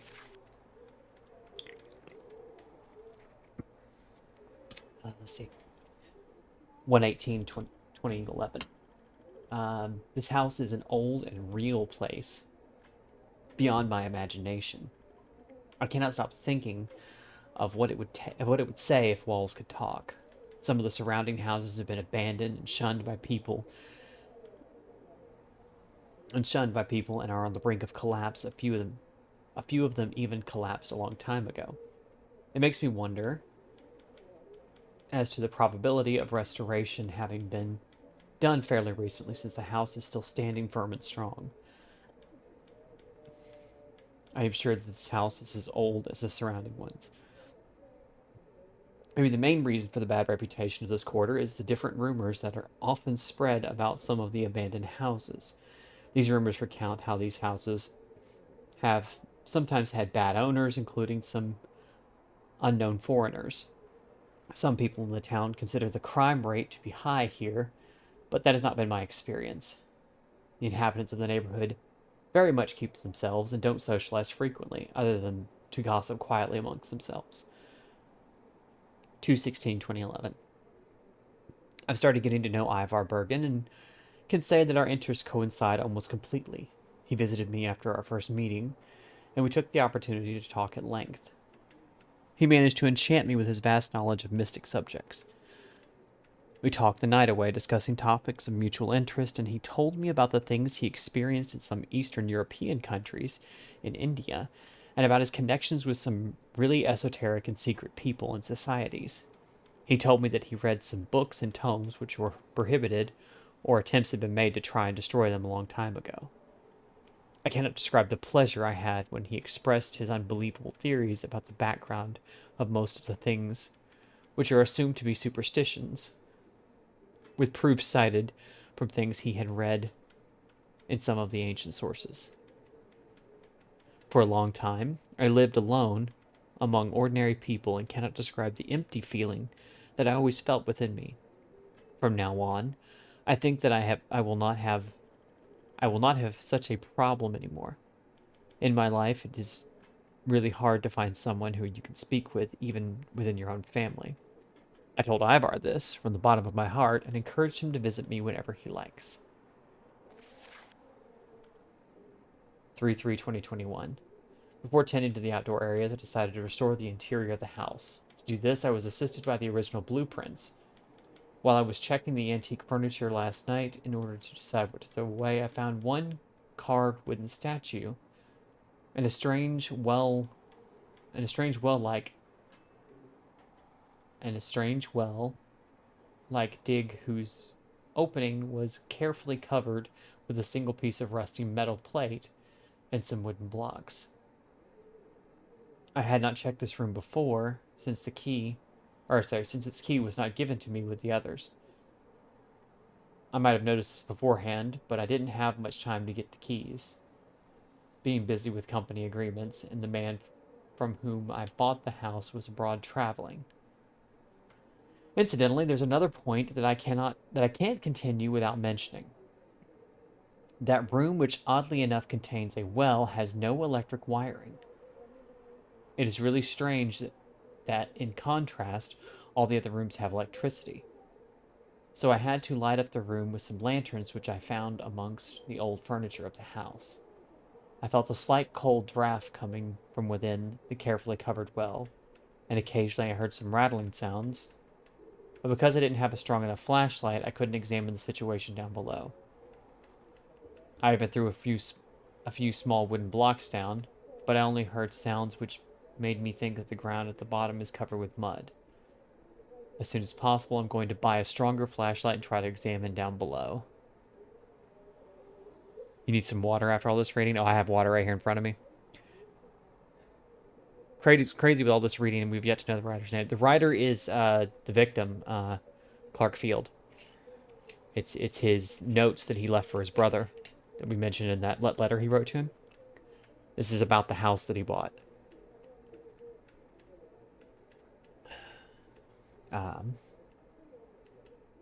There isn't even the slightest clue regarding the reasons for digging such a well. Maybe it is the entrance to an underground room which has been dug for the purpose of taking shelter during an extraordinary situation such as a war. I wanted to take a look down there, but the ladder at the side seemed too rusty and flimsy. I decided that trying it would be too dangerous, so I tried to find another way, but I couldn't find anything useful at that time. The carved wooden statue is a complete enigma. I have no idea what it depicts. Whenever I hold it, due to reasons that I can't comprehend, I feel that it is very ancient. It was carved smoothly from a species of tree that I don't recognize, and it contains a secret compartment. I think that I unintentionally did something because it opened by itself, or maybe it was already open. I'm not sure. There was nothing in the secret compartment. It was completely empty. Oddly enough, I felt that it had once stored something very precious. In addition, a beautiful yet subtle smell is dispersing from within the secret compartment. I cannot tell what it is, but maybe it's some type of incense. 324:11. I think I've really started to get used to this house.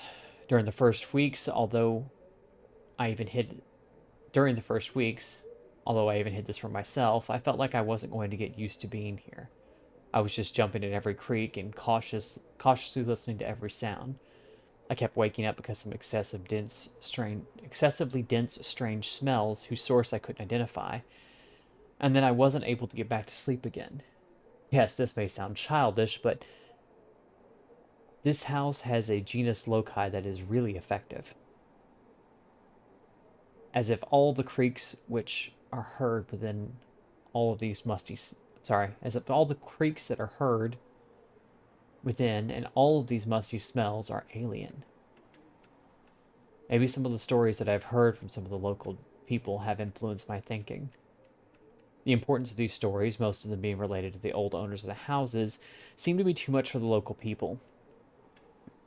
When they talk about these matters, a tone dominates their voices that is a mixture of awe and reverence, and as though they are afraid of being heard, they start to whisper.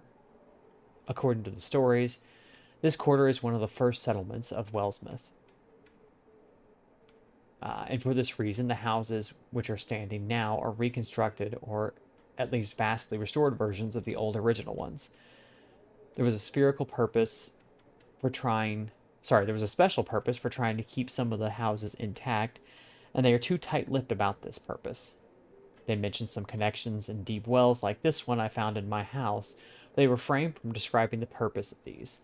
If I investigate further, I hope to learn more about these connections or deep wells. Last page, 421:11.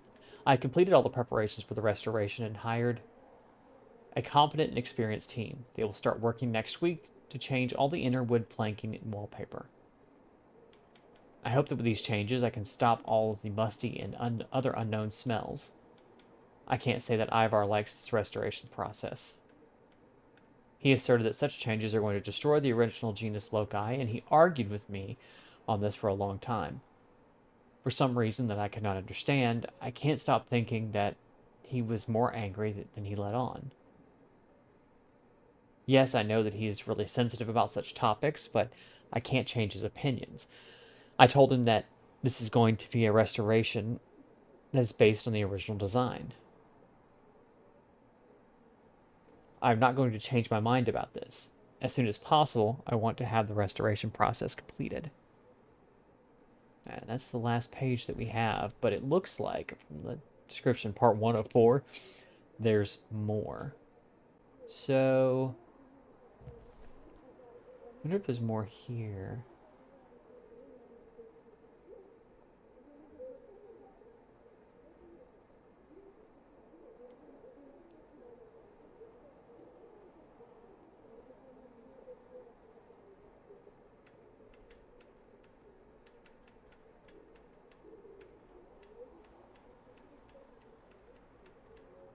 Something bad is going to happen to me. Of course not.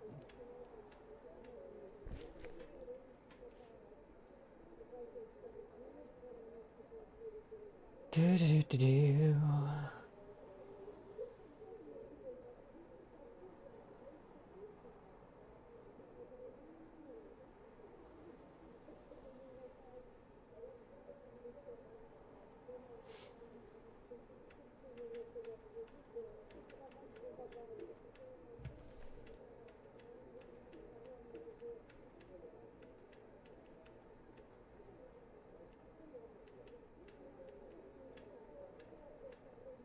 You mentioned the police a minute ago.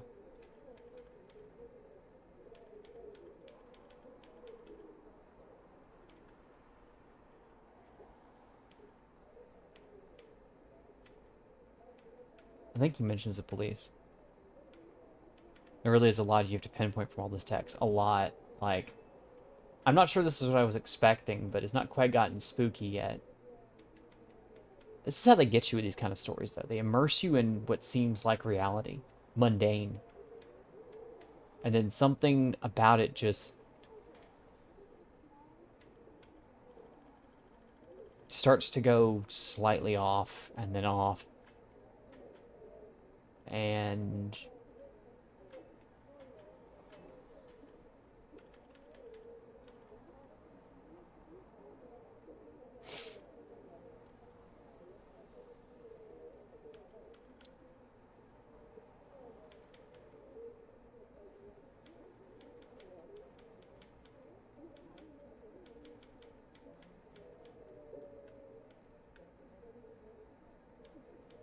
Clarkfield warned his brother not to go to the police regarding the situation. But why?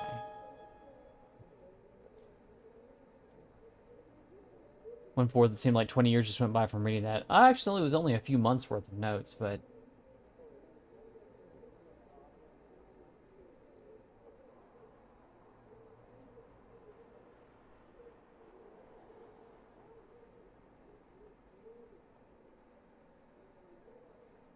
Okay, so... Oh, there's my clues up there in the corner. 3 of 3, and then hidden clues. Okay. We take that. We take that. They get me to lower my guard, but I don't think anything they throw at me will scare me. So I don't think this is going to be a jump scare kind of game. I think it's going to be that slow psychological trauma. So, you know, good luck with that.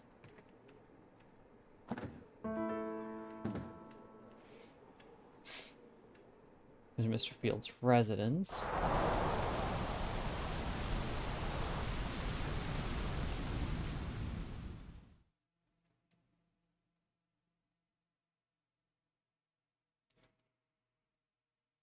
This place welcomes one with a threatening sulk. You reach it by climbing through serpentine, shady, tunnel-like streets, where the houses bulge and lean against each other, and the hostile natives peer out of the windows and doors furtively.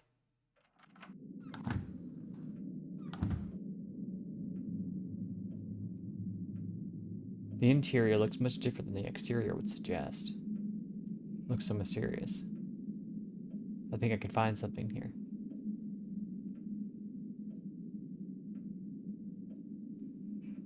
Right. So there's going to be a lot of things to check here, I think. It's locked. Okay.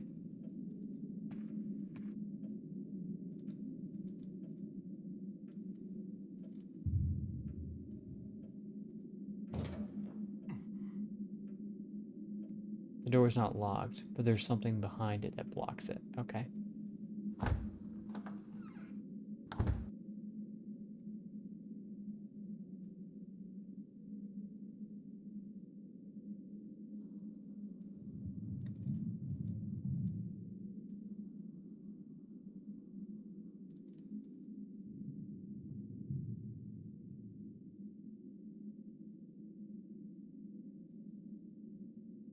It's the quiet, really. It's one of the things I say about horror games is sound design matters. It matters so much.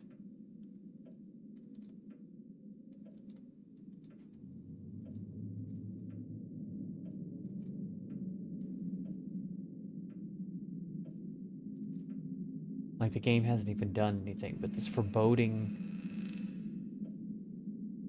See? There's a little creek right there.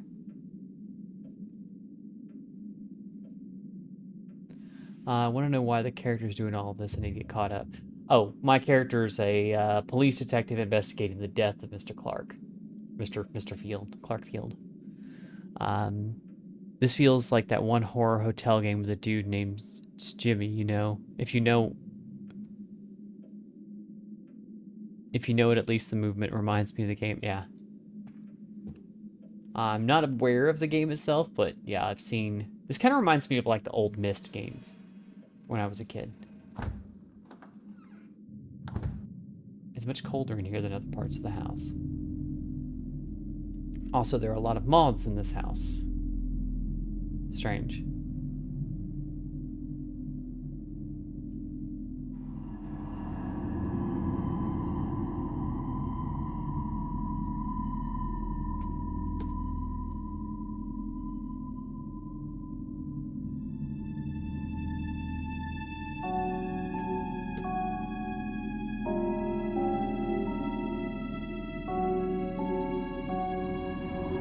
There's wet soil in the shovel.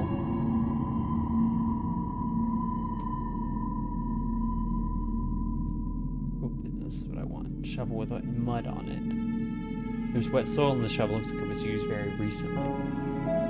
Clark's date of birth.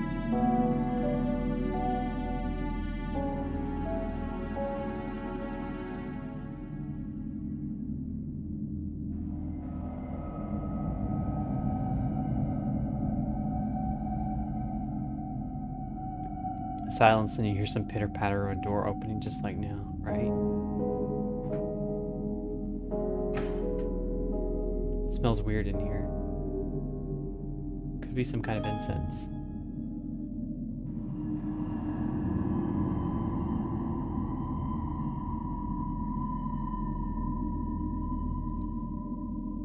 A stained piece of fabric. There's some kind of slimy substance on it.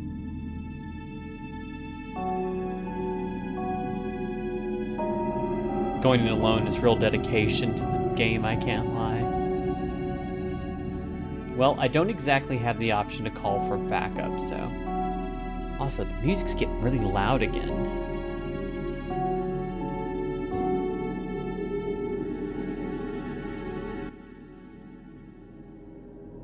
Oh, that's right. You basically have to reset it each time you log in. Yeah, the music was just really loud. Blue, blah, blah, blah, blah, blah. Hi, Sam.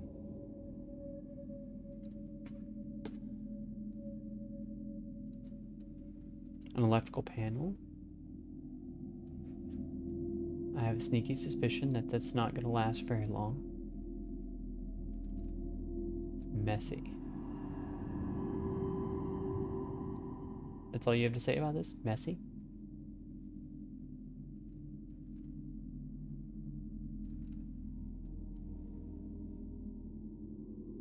I think the book mentioned incense. Yeah. Well, I mentioned incense when I came in the room. A number of pots, they contain some substances that smell like rue and harmal. You need the music a little high for the panic to really kick in. It's more of a... I don't need it so loud that I have to shout to be heard over it. Oh, harmal is a plant that has ethogenic properties. It is used as in some regions of the world as an air and mind purifier.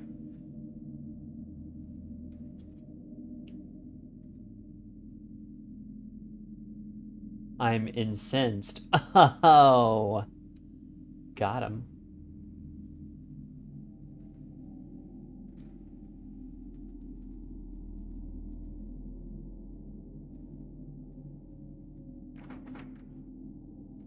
Locked. Oh, okay. No further in this direction, I suppose.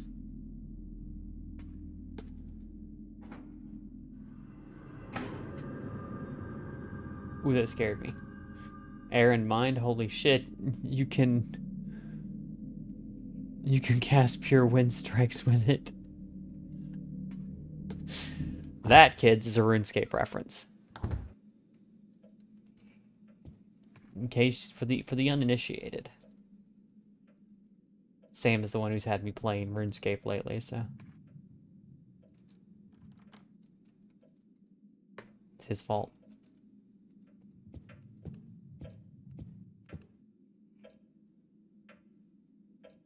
Oh, we just went right on up the stairs. Okay.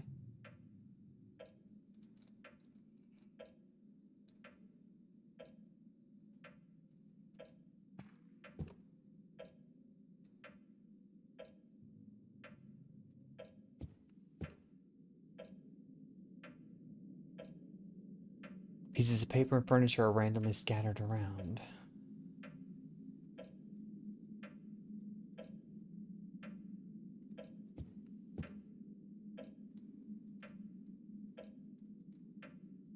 An unreadable paper. The clock stopped at 6:55 a.m.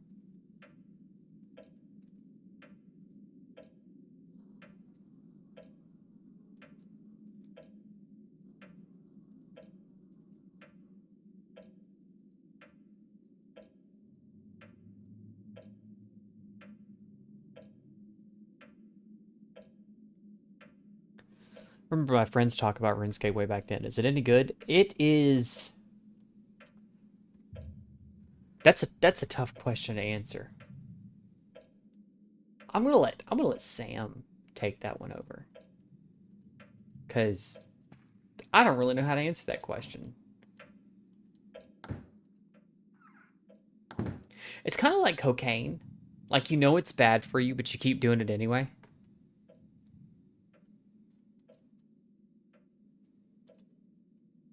A lot of different masks here. I think that they are African. And Loath Nolder went to Africa. No. Supposedly. It's not like it's a big continent or anything.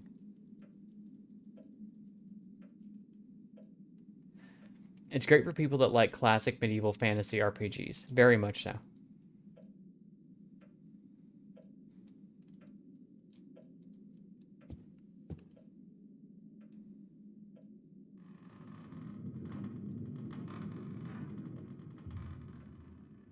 But it has a strong hook. Very much so. So the game paused for a second. It's like, huh? This note is about a manuscript and indication of strange interest Mr. Field had.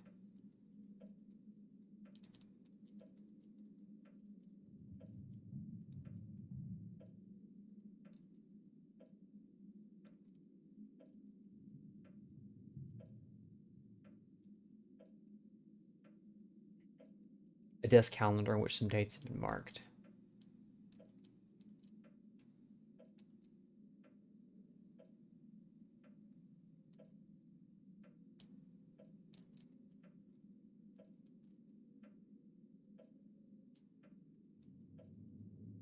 That's not what I'm trying to do.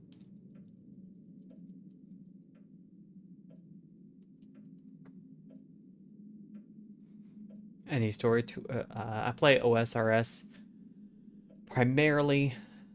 The new combat system of RS3 is good, but I can't stand the microtransactions. Yeah, it's just gotten bad. Any story to it? Oh boy, RuneScape is probably the best story, well, stories really, of any MMO.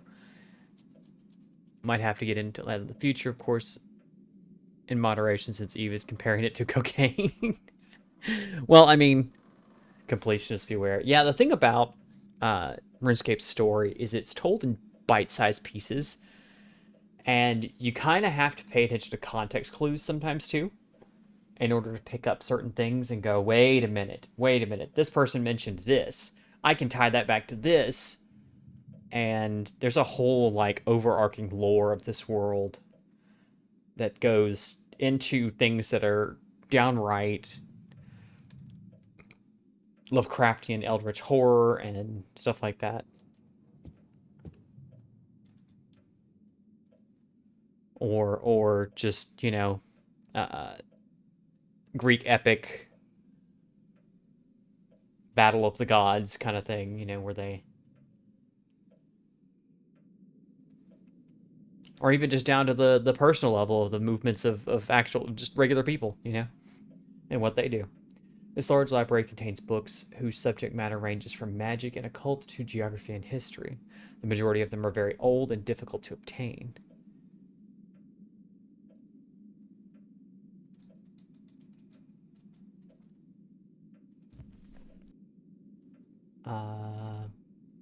These notes describe the recordings that Mr. Field made. Oh, I've got a clue counter up here in the corner.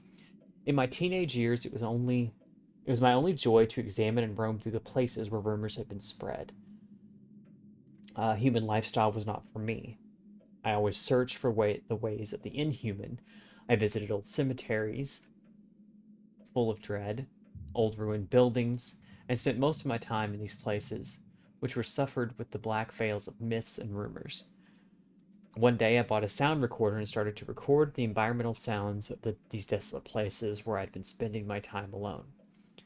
Fairly soon I had a large collection of recordings. Some nights when I couldn't sleep, I used to put my headphones on and listen to these sounds which seemingly did not belong to this world. When carefully heeded, the sounds almost materialized to be touched, genus loci could be heard. Sounds almost materialized to be touched, genus loci could be heard. Okay, I did read that right. You know, incidentally, I kind of do something similar. Hey Zig, how's it going? I have a minor obsession with soundtracks that are based off of Silent Hill. It's something like, not unlike the kind of just soft droning you hear in the background right now. It's nice. It just sounds like a teenager to me, just likes to explore.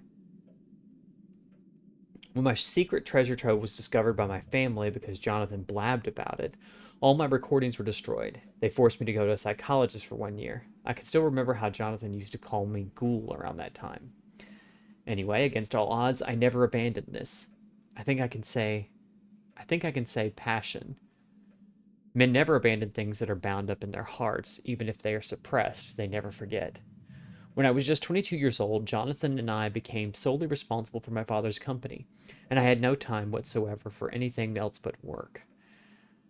I was so happy when I took over the company from my father. I will never forget that period of my life. Today, I bought myself a new tape recorder. As I said earlier, I would never abandon my passion. I can now pursue my interests in a serious and mature way without the recklessness of youth.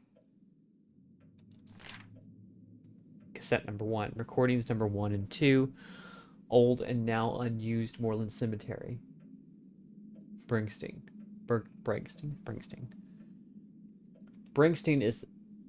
is a small old town which was established 18 miles northwest of the city center of Wellsmouth. The farms which are situated with lists going to the north are as old as the town itself. There are stories which have been told for a long time about a tomb in an old and now unused cemetery called Moreland Cemetery. I think I'm going to underline that.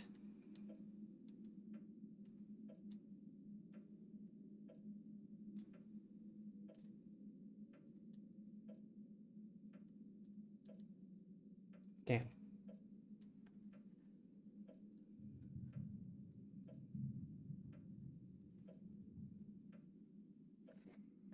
How you doing, Zig?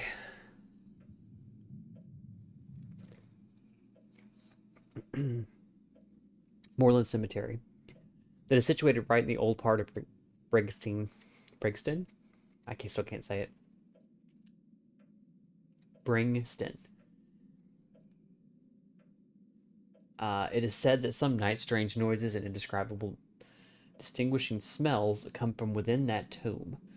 Some people who use the rough pathway which passes 150 meters west of the Moreland Cemetery relate that they saw some tortuously twisted silhouettes and heard some howling, screaming, and squeaking sounds that they couldn't identify.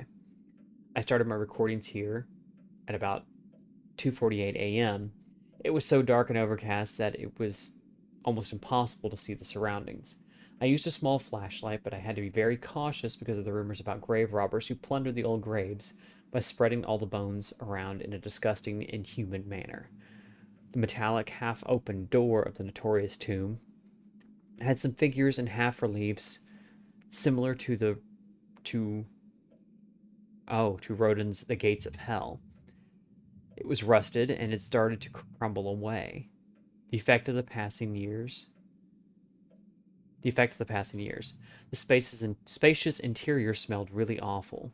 The cover of the stone tomb was broken and the interior was visible through an opening.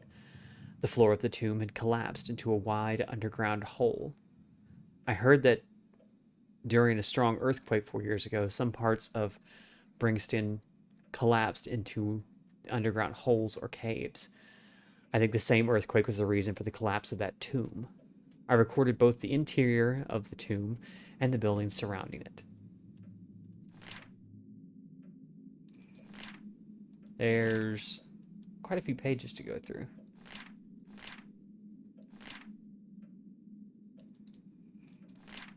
This should be a little shorter.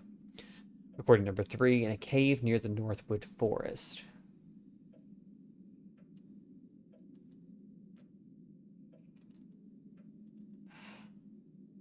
The whereabouts of this cave, which are located... that's what I need.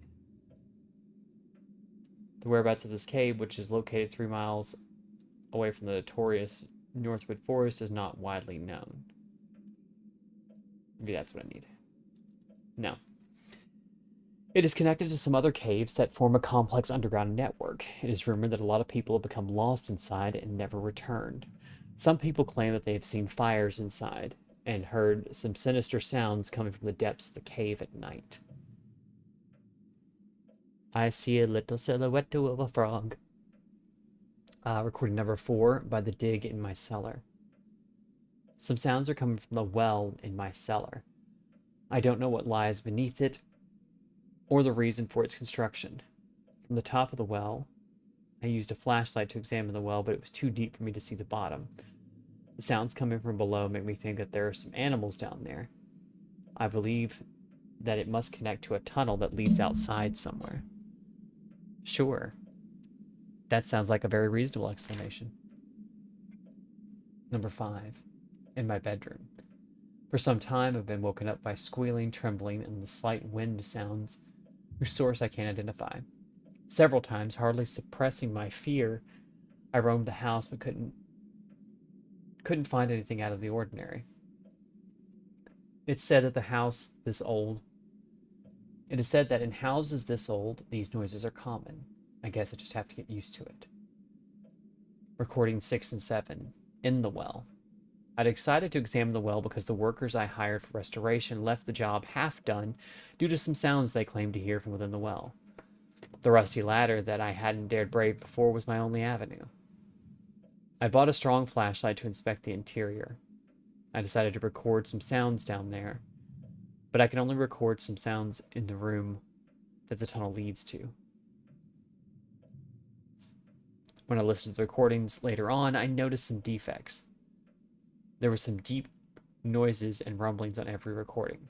I think that the dirty and choking atmosphere of the well caused my recorder to malfunction.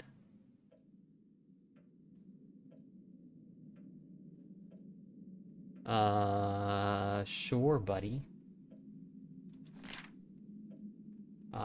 8 through 10, so 8, 9, and 10, in Ivar's place.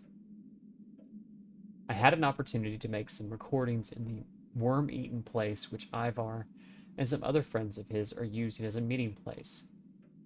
When I told Ivar that I wanted to make some recordings, he preempted me with a strange, disturbing smile on his face by saying that he was sure that I would succeed in making great recordings. That building, which seems so strangely strong while is showing the signs of rottenness all over, made me feel very uneasy. Christopher T. Dredden, one of the 3 men in that meeting, apart from Ivar and me, told me that this place was built by an unknown witch. I couldn't be sure as to whether he was being serious due to the sardonic smile perpetually on his wizened, thin, long, and pale face whilst he spoke to me. Okay, you put this man's full name here, so I'm going to take that as a... someone named Christopher T. Dredden was also with Mr. Field and Ivar during the meeting. Hidden clue. Ah, okay.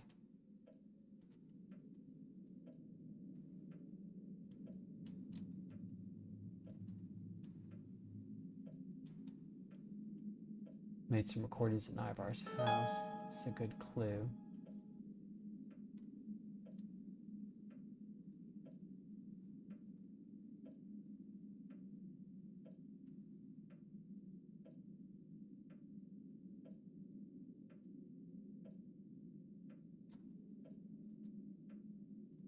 No, that's not what it means.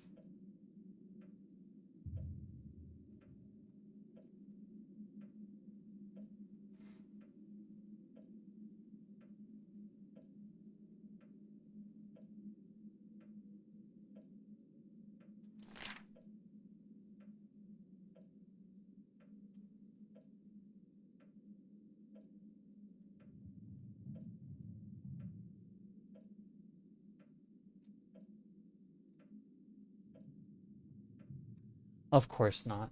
I need 2 more clues.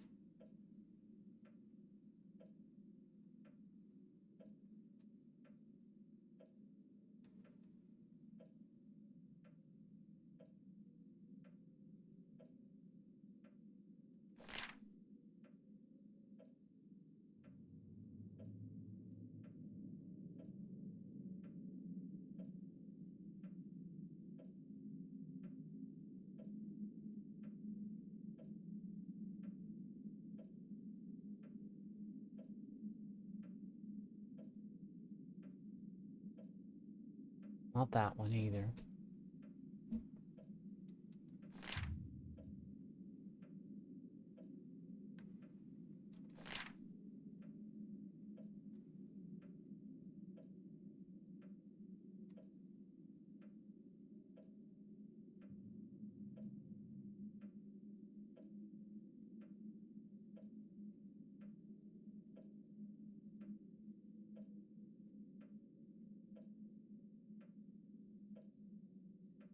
Mr. Field's life changed when he took over his father's company at the age of 22.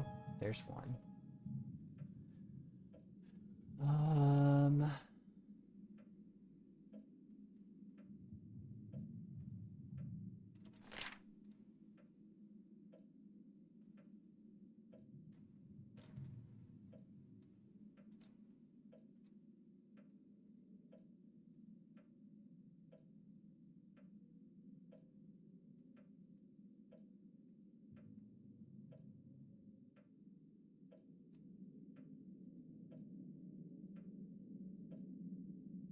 So for more particular details about him.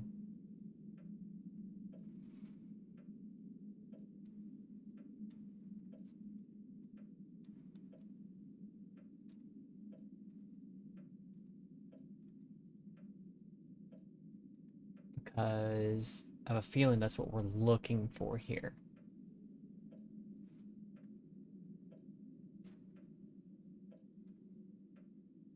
More details about him or the people he knows. I have internet failure in the whole city. Oh my.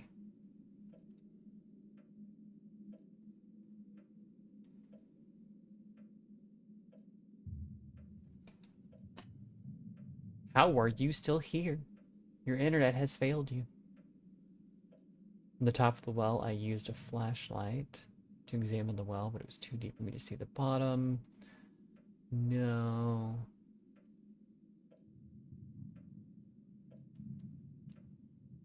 I mean, check anyway, but I don't think that's what I'm looking for.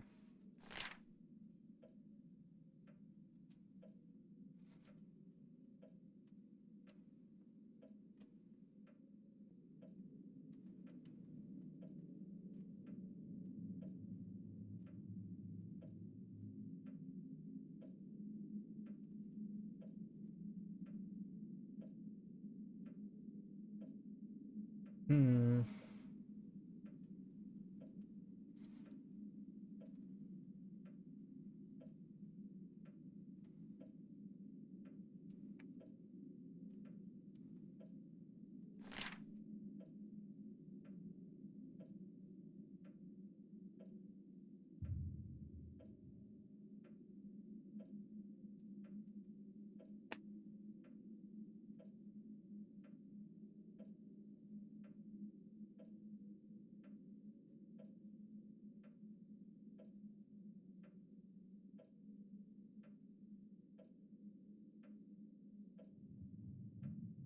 No, that's not it either.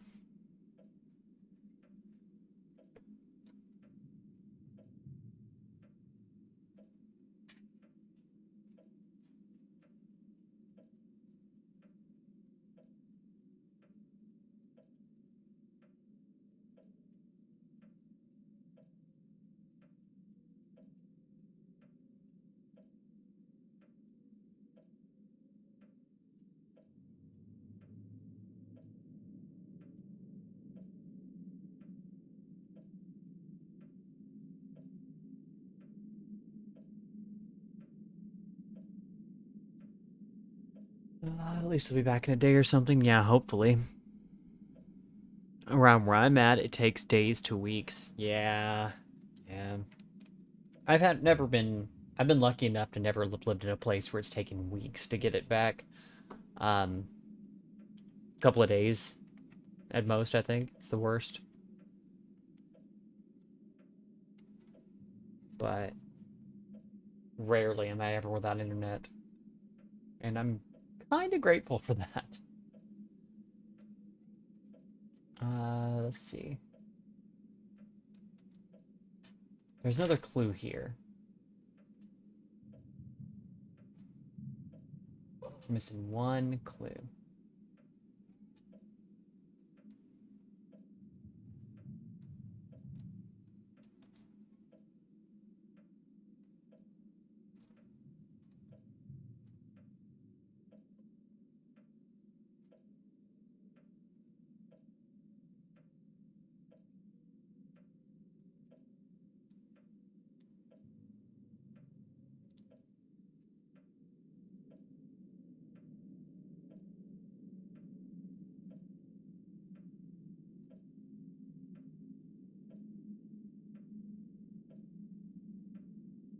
Hmm.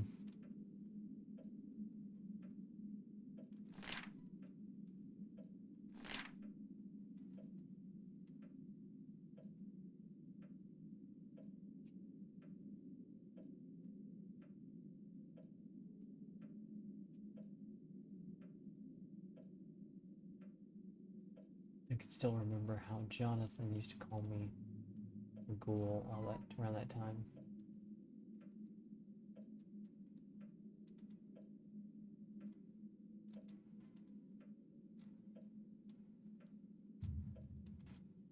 I wonder if any of these details about his life are relevant. For a couple of days, I'd be frolicking on the flowers. That's how bad it is. Yeah.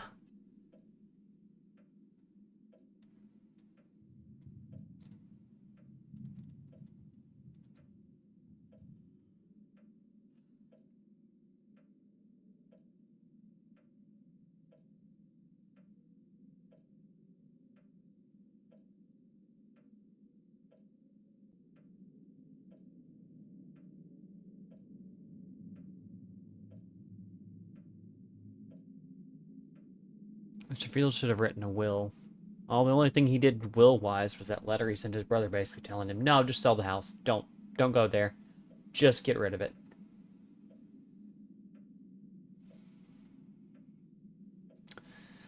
Well, let's see.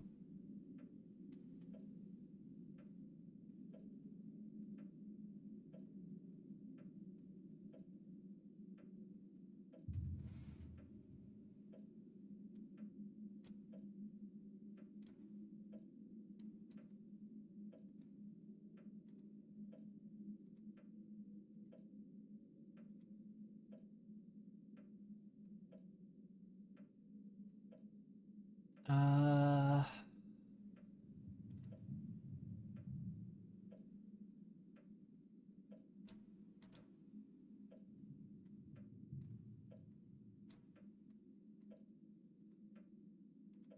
Yeah, I know. No, that was gonna come up with anything.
Mentioned an earthquake. Maybe that's what I'm supposed to.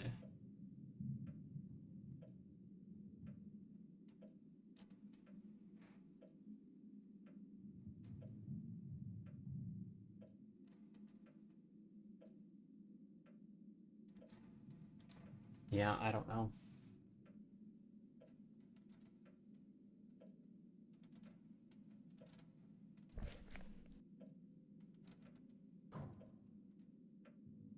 And I'm bashing my head against a wall there.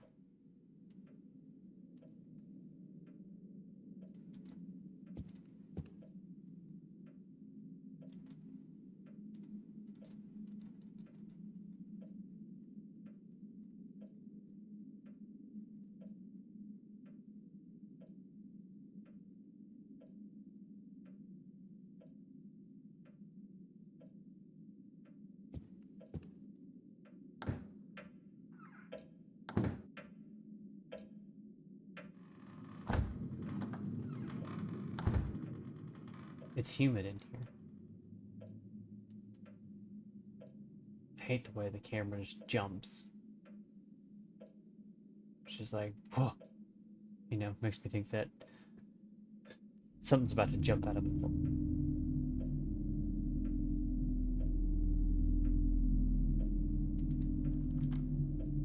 The wardrobe is locked.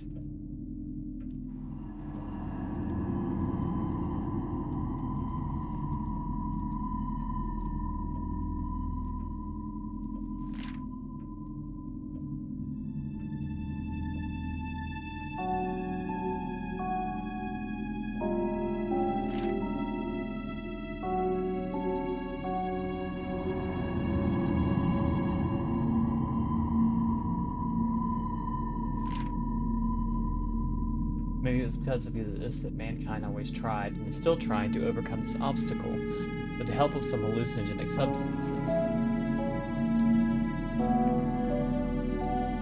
Why are you so loud again? I shouldn't have to reset the volume.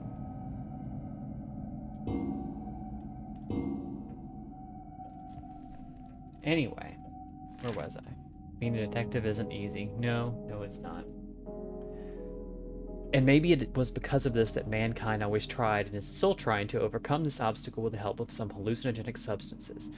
A lot of carvings and petroglyphs show us the signs of mushroom cults that existed thousands of years ago.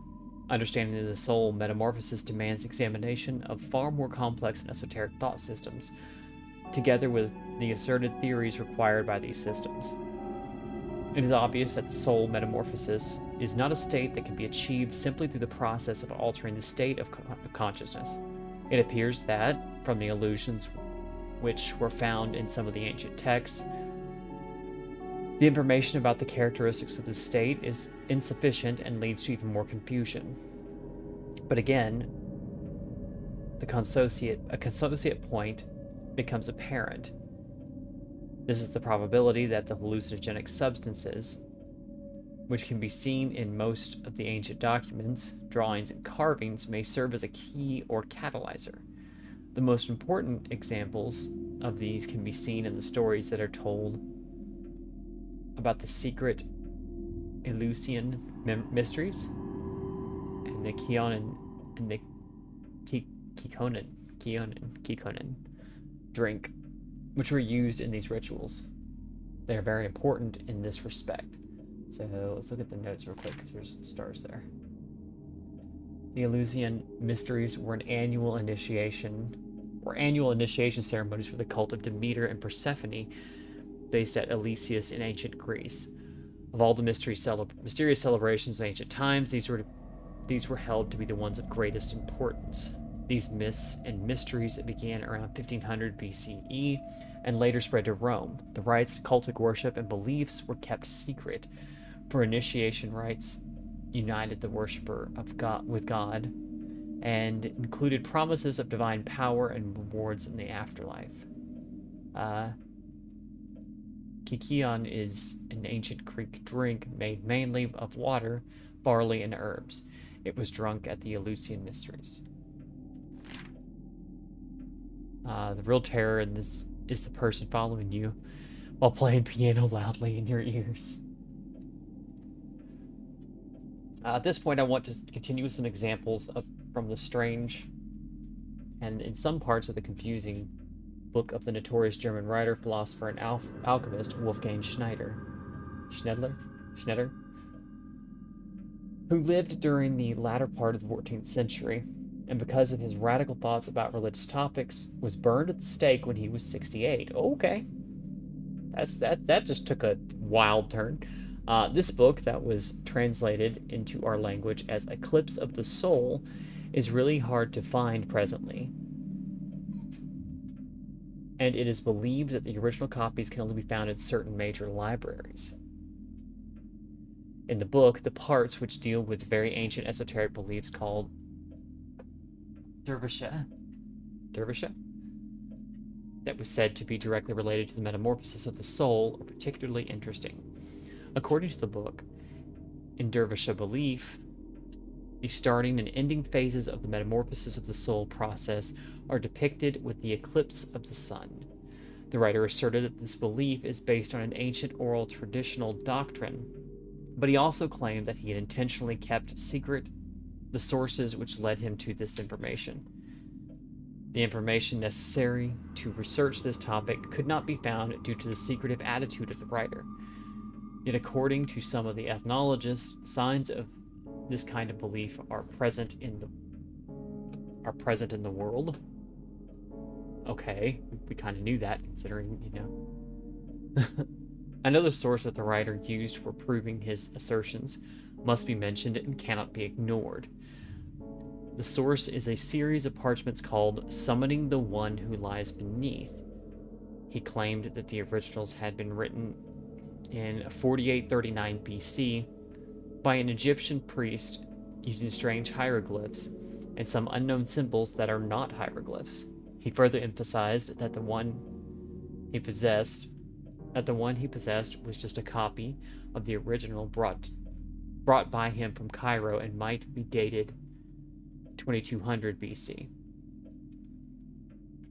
This parchment could not be found despite widespread searches by contemporary mystics. There is speculation that even if a parchment like this really exists, it probably resides in a collection of some rich occultists. The Summoning of the One Who Lies Beneath is thought to be a compilation describing some preparations and rites written by an unknown cult worshippers that worshipped Apep. Apep was the deification of chaos and darkness, and thus opponent of light and Mayat in ancient Egypt. Apep was seen as a giant snake, crocodile, serpent, or in later years, in a few cases, as a dragon. And opposed Mayat. Mayat was an ancient Egyptian concept of truth, justice, and order and balance, and also a goddess who was the personification of this concept. This is according to some Egyptologists, although there are some who disagree with them. The important thing here is that once again the allusion to the use of hallucinogens. We know that there were mushroom cults in the Sahara Desert 7,000 and 9,000 years ago, owing to some carvings and petroglyphs. The fact that the text and the diagrams in the book completely corroborate this historical truth proves that what Wolfgang Schneider had written about the Summoning the One Who Lies Beneath may be true. It's a very old, dingy book. This part's like illegible.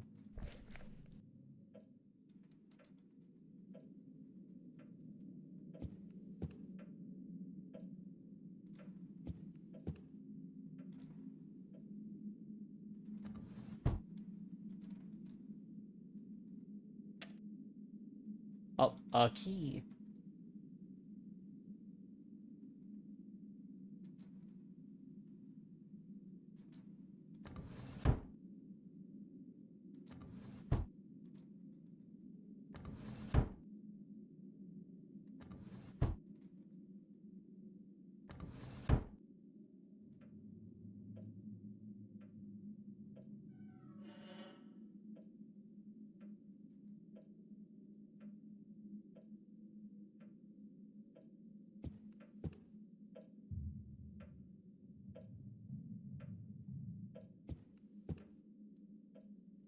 Let's see if I can interact with the suitcase.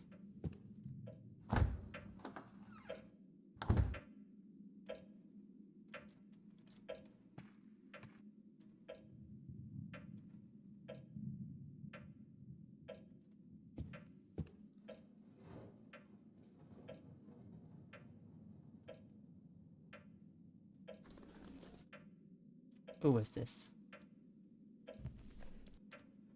The case of Alfonso Rugger.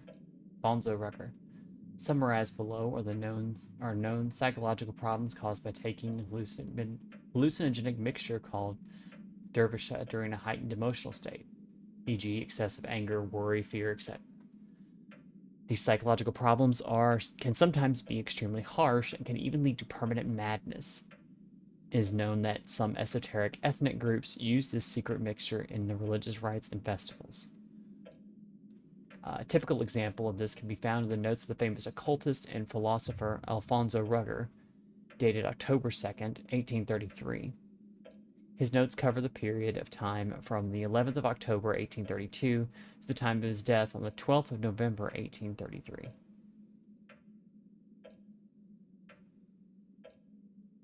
For more information, please refer to the book Dervisha, A Black Void, which relates to experiences with Dervisha and was compiled after his death from his handwritten records, October 7th, 1833.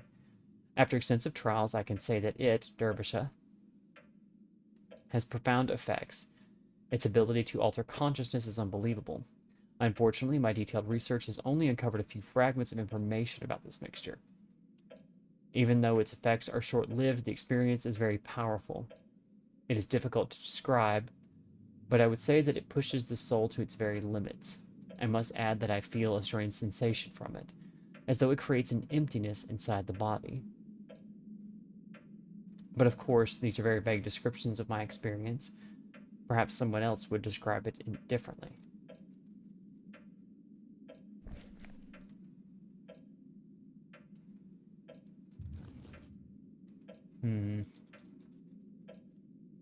We just found a letter.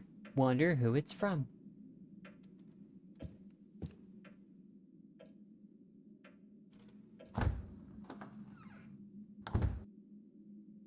Some of the rooms, including this one, have only been partially restored.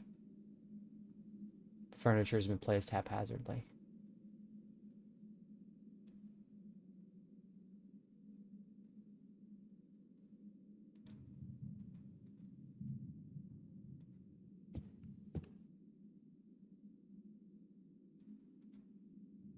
Some rope.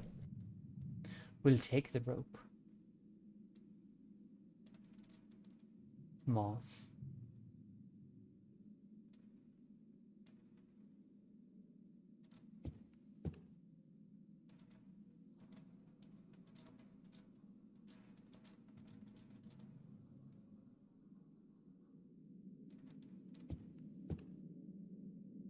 This room makes me very uneasy for some reason.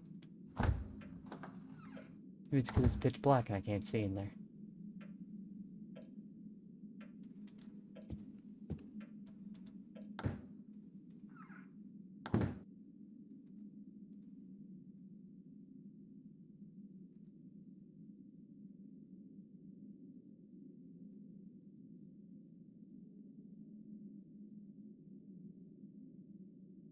Nothing in here currently.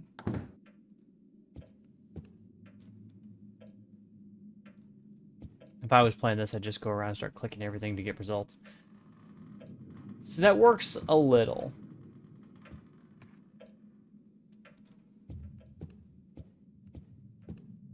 Alright, we didn't go this way yet.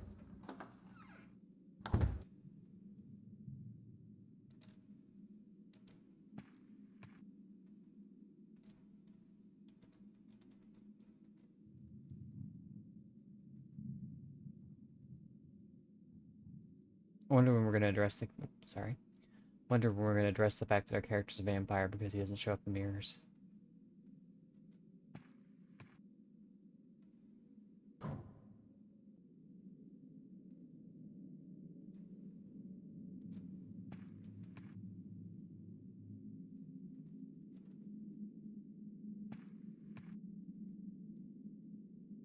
What's this? There's a note written on the back of the photo that reads, Jonathan Clark Field. Mr. Field said that he and his brother did not get along. This is the only family picture here. If it works, but then sometimes you have to sit down and think. Yep. Like I said, you'll find some stuff, but like reading the documents and stuff, for example. These are Mr. Field's notes. So my notes were not a complete set. Aw. We got part 2.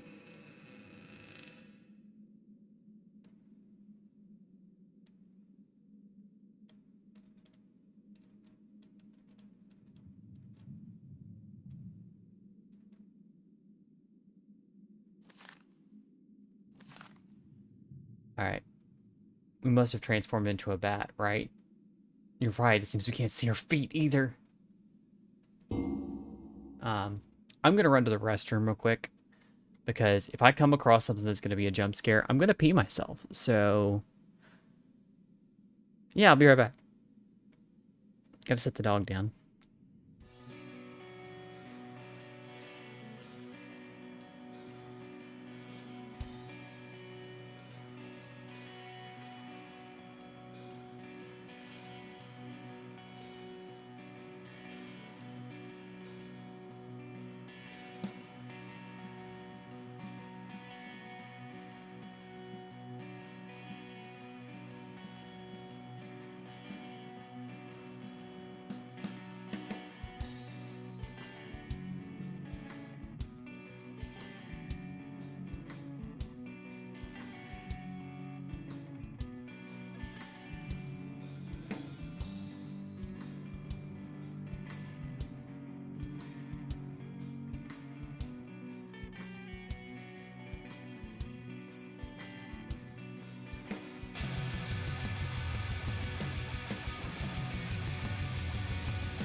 Alrighty, I'm back.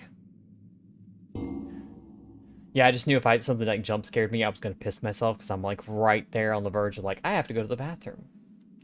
And this whole gosh darn ADHD situation makes it to where I don't think about it until it's like I'm about to pee myself.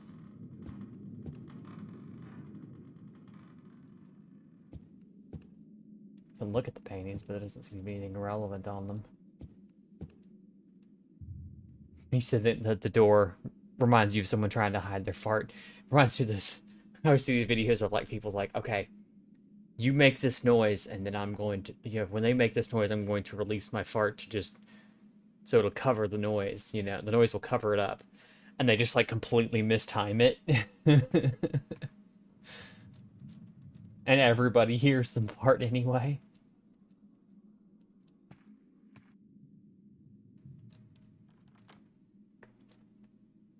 Door's locked. Oh, we didn't actually read those notes.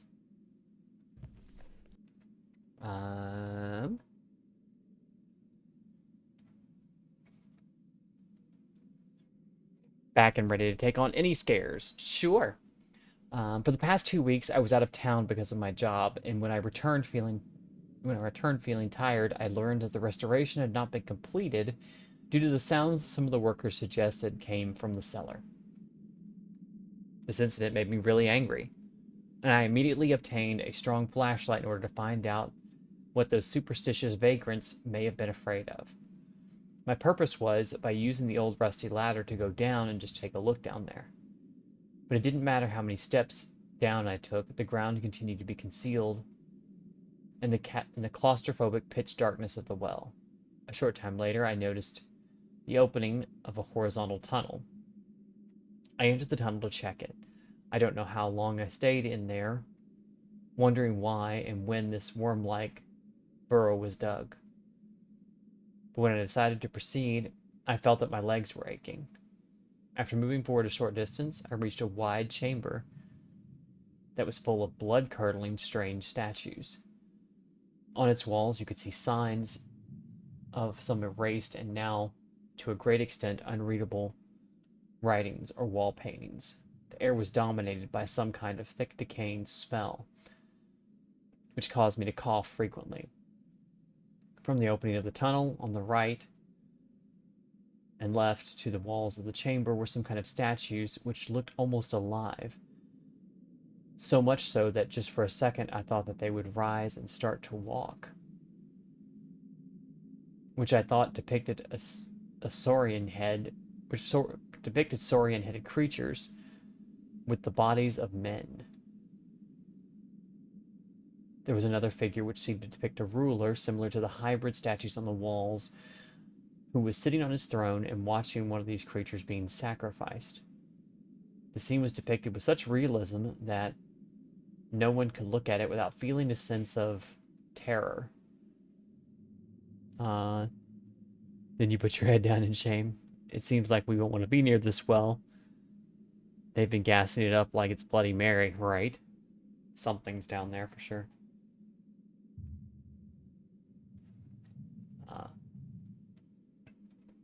When I got close to the figure sitting on its throne, I noticed that some kind of smoke was leaking out from the gaps that were behind the concrete throne. In fact, this was not easily discerned, because if not for the wind, which was blowing the smoke inside, I wouldn't have noticed it at all. I heard some sounds come from behind those gaps, which allowed the wind and smoke to enter. The presence of these gaps made me believe that there was another chamber below that one. There may be other chambers below that one. If so, this could be an important archaeological discovery. I jumped with fright on hearing some noises that were certainly coming from beyond the tunnel in the depths of the pitch-black well. I immediately entered the tunnel, intent on locating the source of the noises.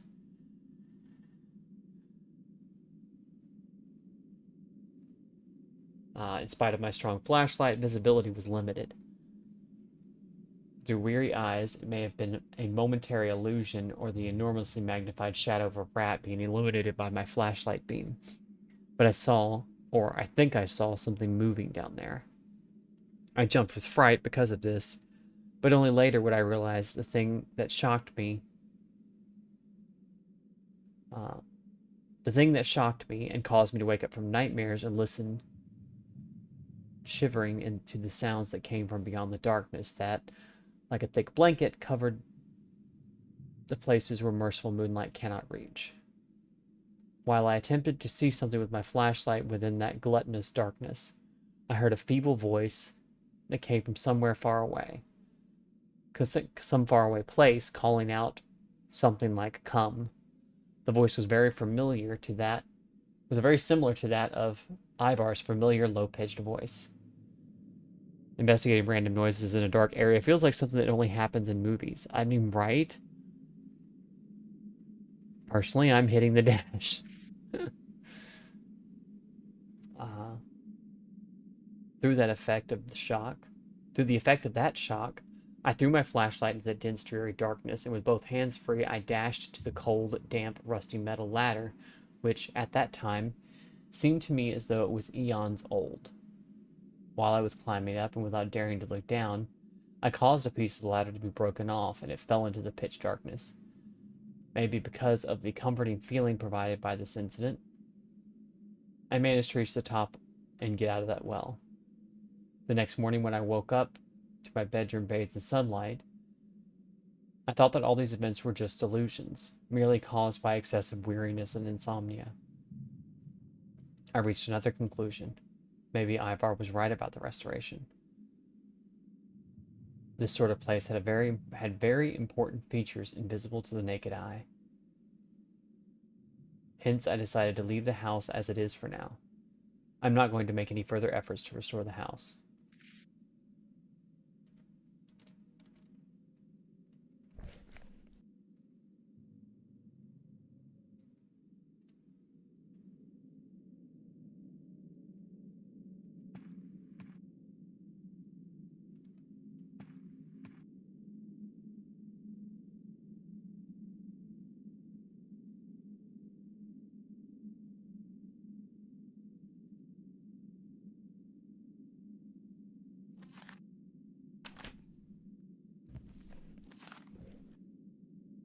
Put our keys together.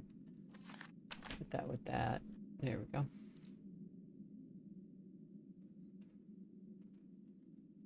This dude really just gaslighted himself into, yep, nothing to see here. Yeah, I mean, how do you explain that, though? Like, what do you do?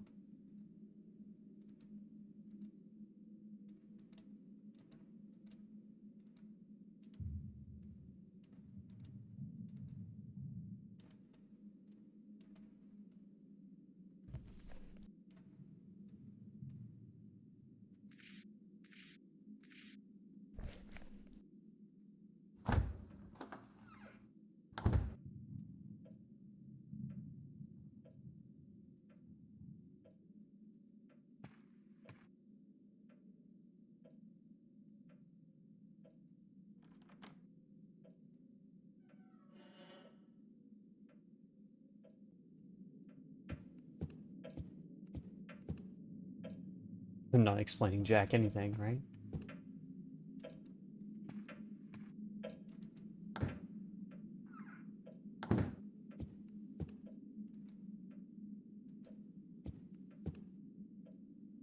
Throwing some dynamite down that well. Just sell the house. Just get rid of the house.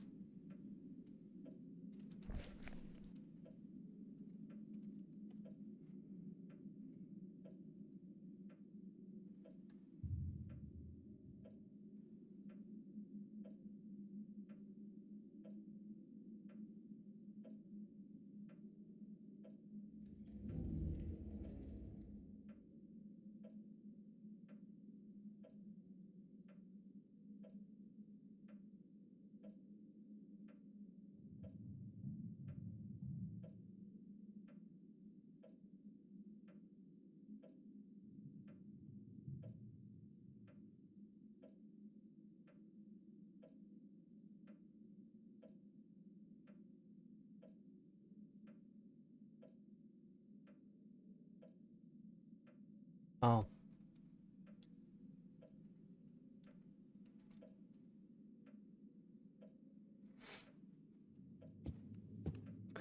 I don't think you're going to be happy with what I need to do next, Rodrigo.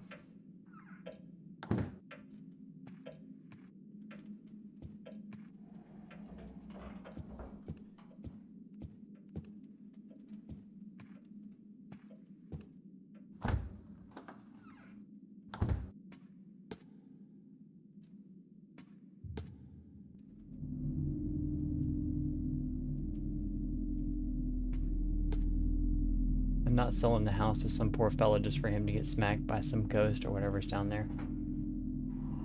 I mean...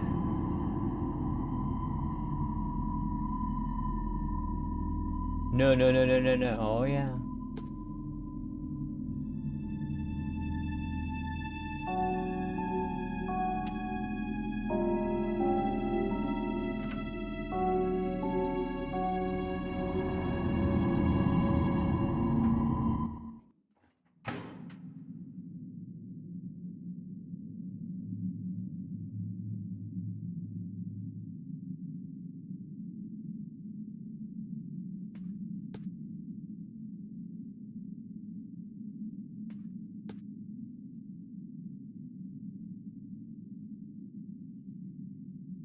Rusty ladder looks flimsy. Old lantern still seems to work. Maybe...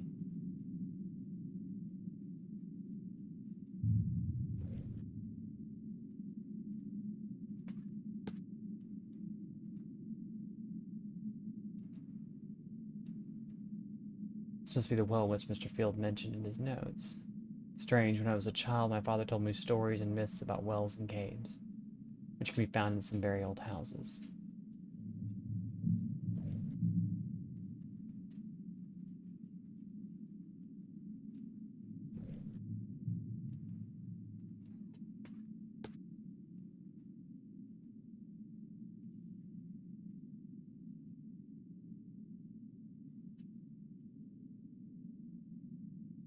Ladder's going to break on the way down, and then we're goofed. Well, it's already broken off from the story, so...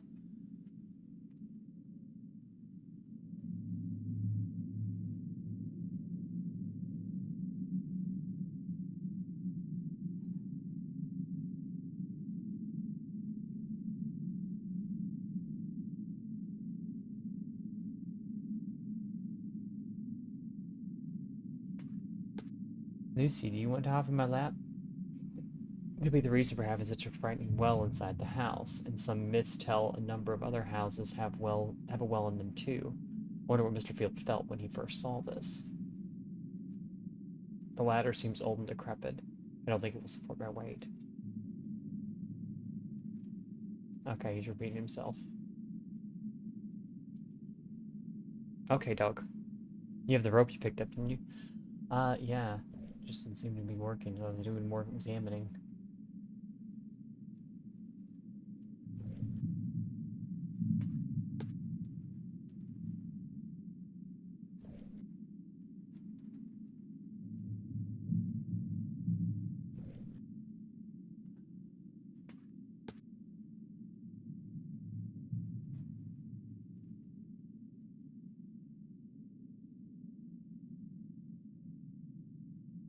Some pipes. Oh. Well, I guess that's where we, There we go. This well looks very mysterious. It's obvious that there's something in it, which will help with my investigation. Sure.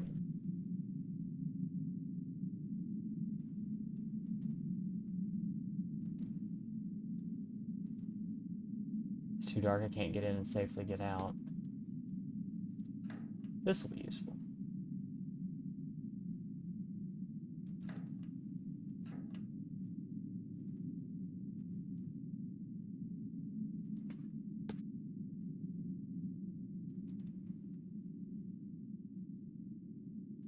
No. Not without saving first. Let's save our game real quick.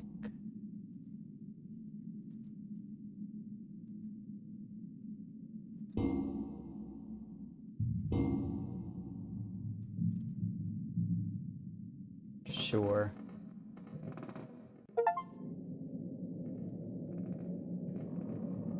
Find a way to examine the well in Clark Field's mansion.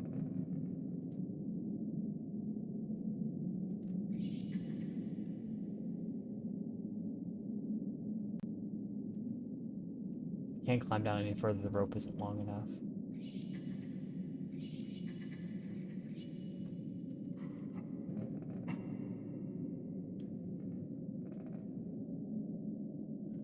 So we're just gonna let you about to say, not without a light. Yeah, I know. I mean,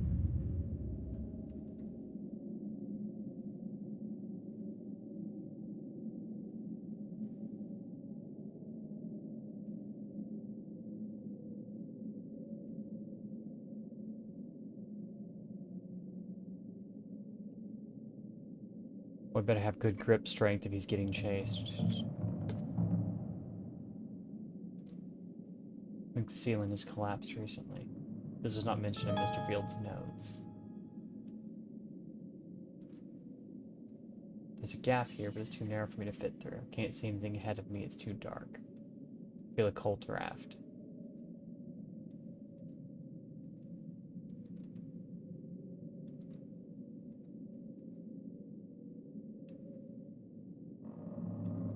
What's that? There's a digital organizer here. Probably belongs to Mr. Field. He must have dropped it here.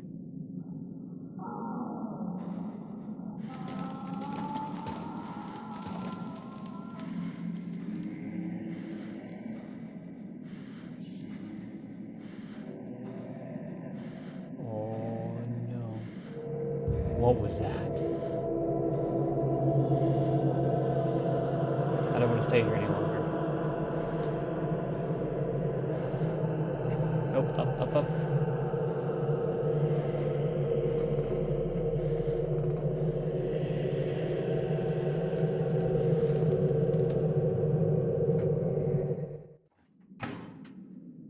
I better lock the door.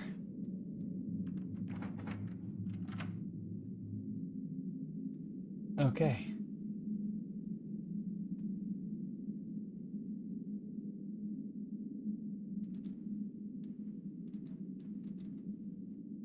We're gonna take a second.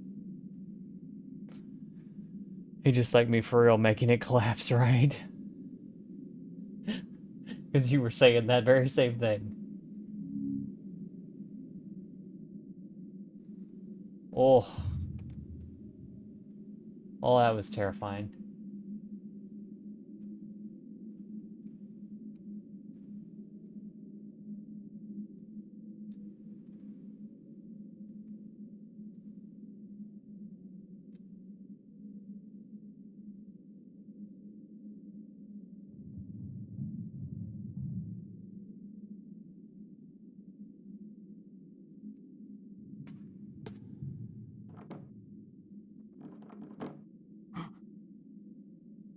What the?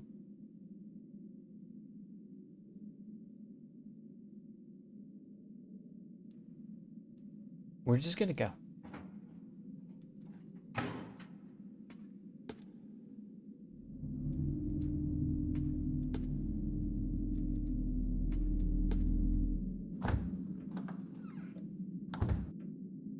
What? There was... I saw some... I'm paralyzed with fear. I don't feel so well. I need to rest. Yeah. You notice our vision's kind of blurry now that we move?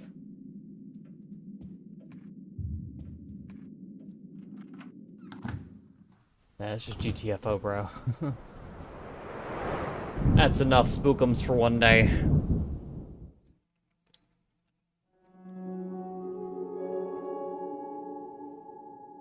Was all that I experienced down there real? Or was I influenced by the things described in the notes and things I've known and read about since I was a child? I have a severe headache. I need to rest. There's something in the air in Mr. Field's residence. It makes me feel dizzy. I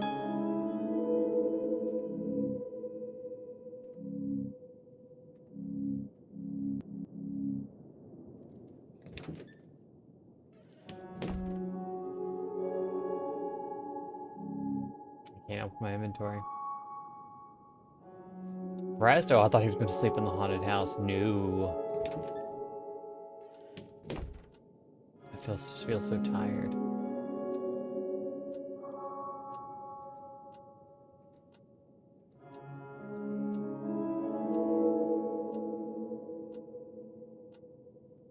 Let's hope you're working. Any messages? No, none.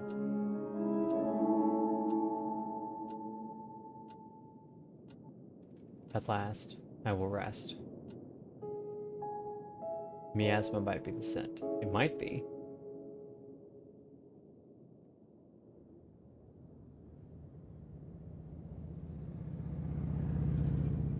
You know, there was...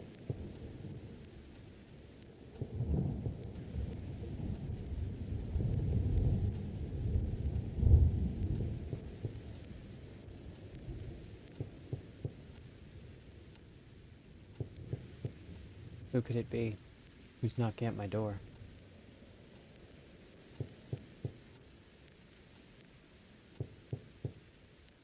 I'm not so sure. I want to find out. You know, they mentioned a lot of talk about mushrooms and stuff. Mushrooms are a thing that grow in damp, moist places and damp, dark places. And there could just very well be some kind of breed of mushroom down there in those caves that's causing hallucinogenic stuff. You know, the spores from it, you just get down there and inhale it. That's why the air is so thick and makes you dizzy. Alright.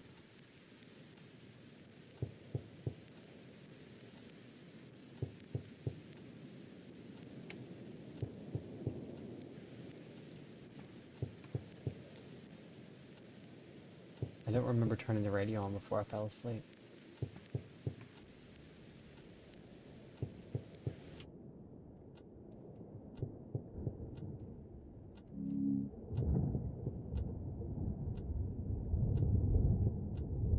Show him what an American citizen looks like.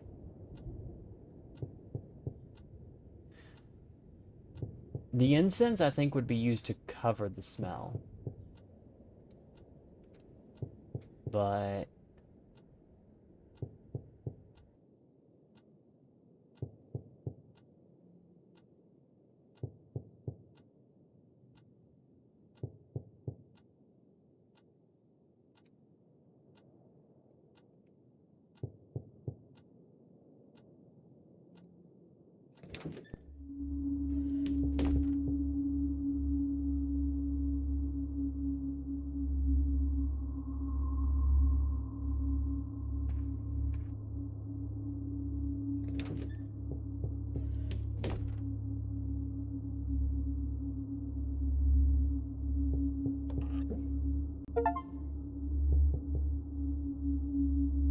find a hint in the first nightmare regarding your...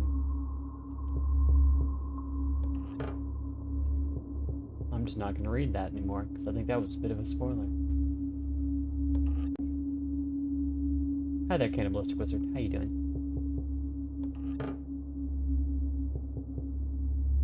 I can hear the knocking in here.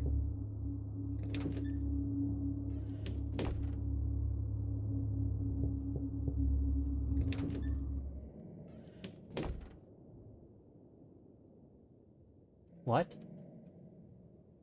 Someone was knocking at my door. Where is he?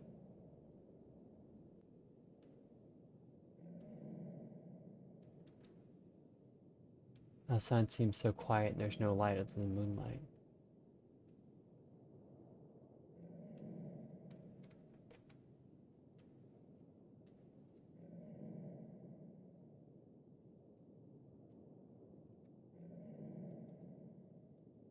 It's dark. What's happening? Hey, anybody there? Strange. Didn't I hear a knocking at my door? Lights are out except for the one on my front door. I think there's a problem with the electricity. And what's this weird sound to come from beyond the darkness?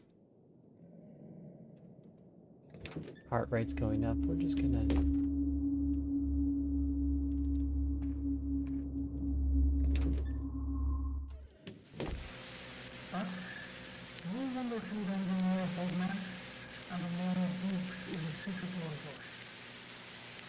What is happening to the radio? There's someone talking.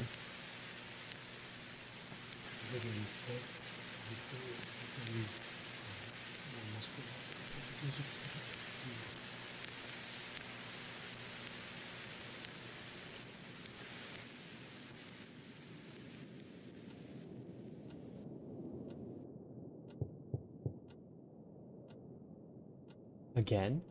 Who is it?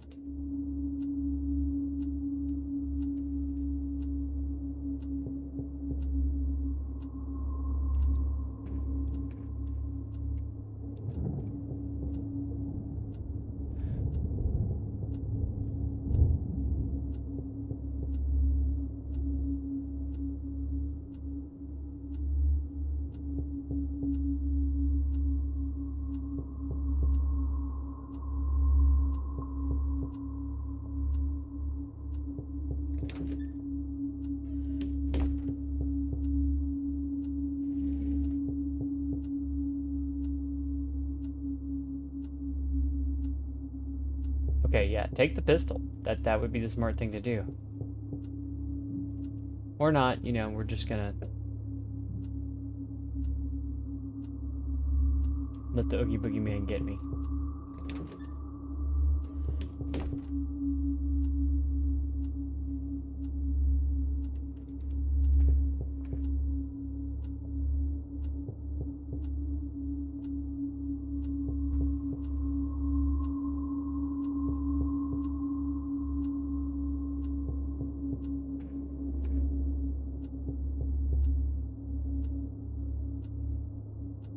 I hear a clock. Do you hear a clock?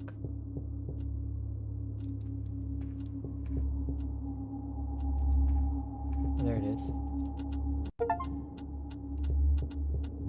Whoa.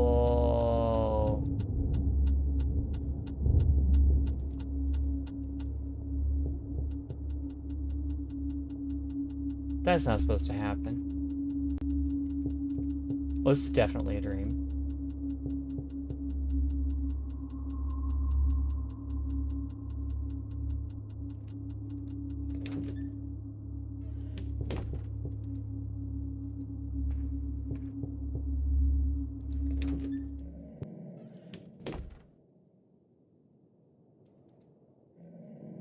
What's going on? I don't understand. What's going on? Who is this? Is this a joke? It's darker than before. It's not real. It sounds a weird, monotonous sound is louder now, and sounds like a slowly beating heart. I'm starting to feel afraid. What is the meaning of this? Or is this just a dream?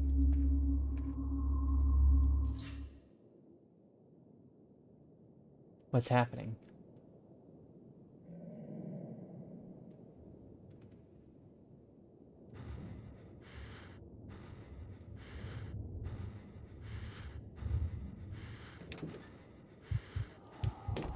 Oh boy. Oh, God.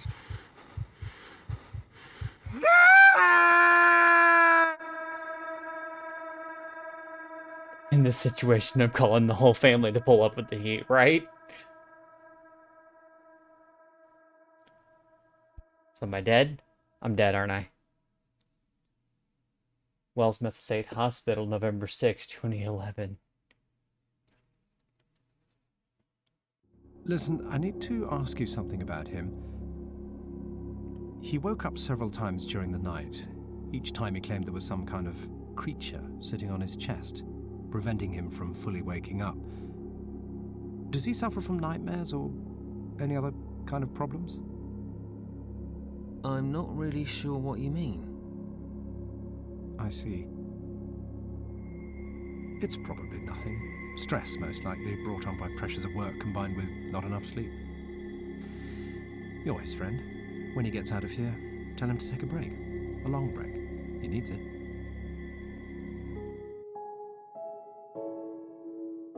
Darth Vader is breathing down on us, right?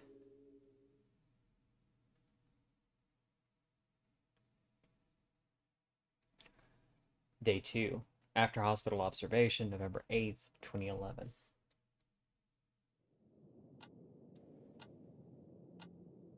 What's happening to me? I've been suspended from my police job until further notice. The doctor told me I've suffered a nervous breakdown. They told me I woke up everyone in my apartment building 3 nights ago with my screaming. I don't remember that happening. What's wrong with me? These dreams I keep having, they seem so real. This case, there's something about it. I feel connected to it somehow. But why? Maybe if I could solve it, I could understand some of the other things that are happening to me.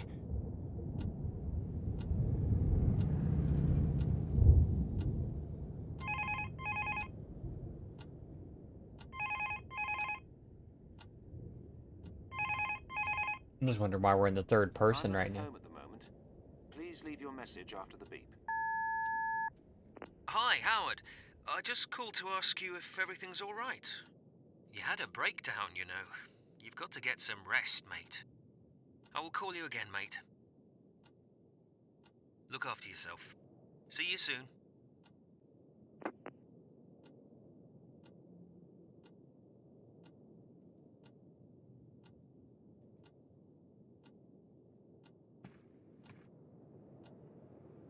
Better take my medicine as the doctor ordered.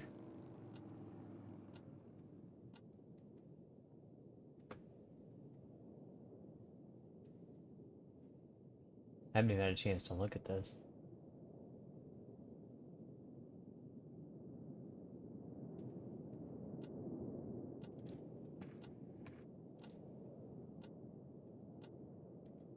Message 1. Hi, Howard. You had a breakdown. I will call you again. Look after yourself.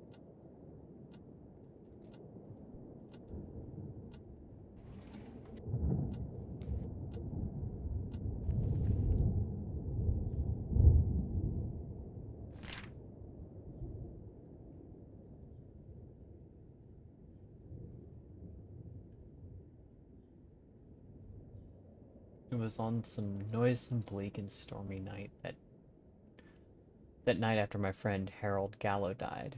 He was just 18, so full of life and bright, found dead alone in his home by the riverside.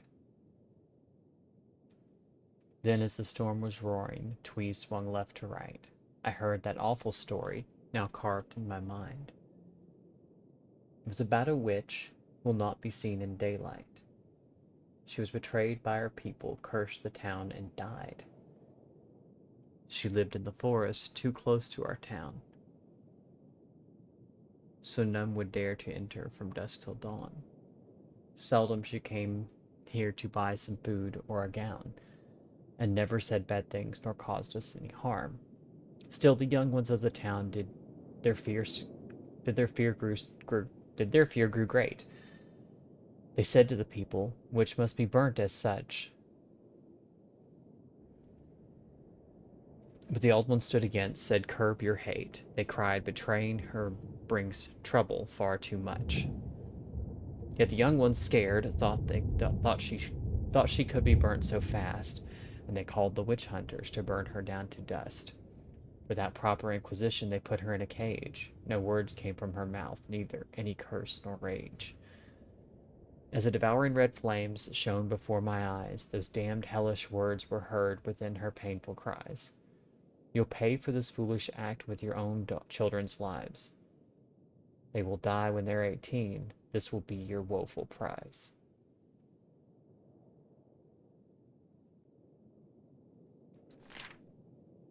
Thus the story ends here, but the curse endures anew.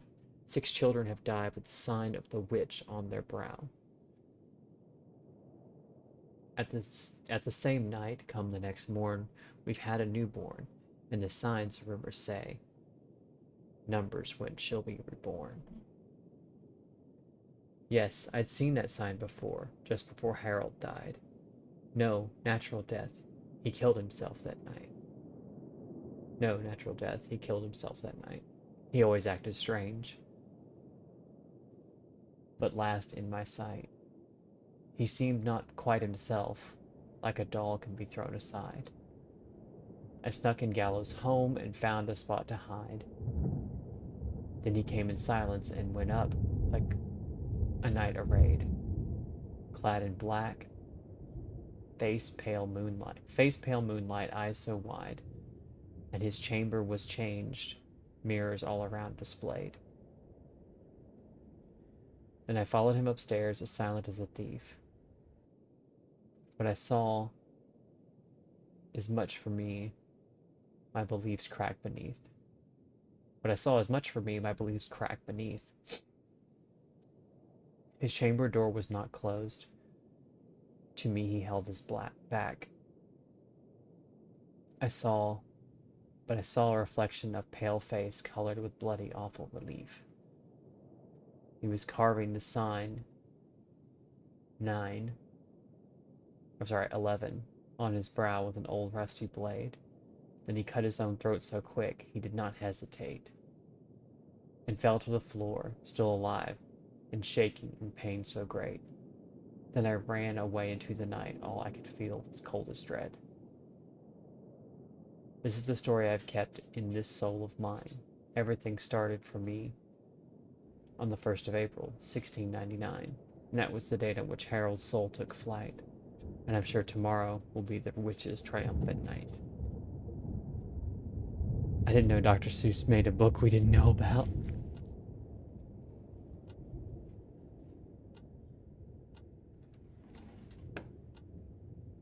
And to be fair, I don't think this is bravery, it's just foolishness. Well, I mean,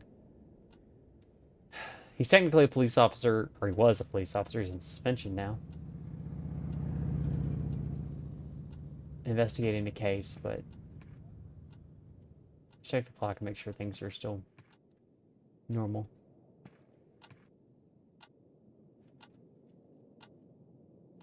Looks like. Nothing too crazy here. Nothing too crazy here, folks.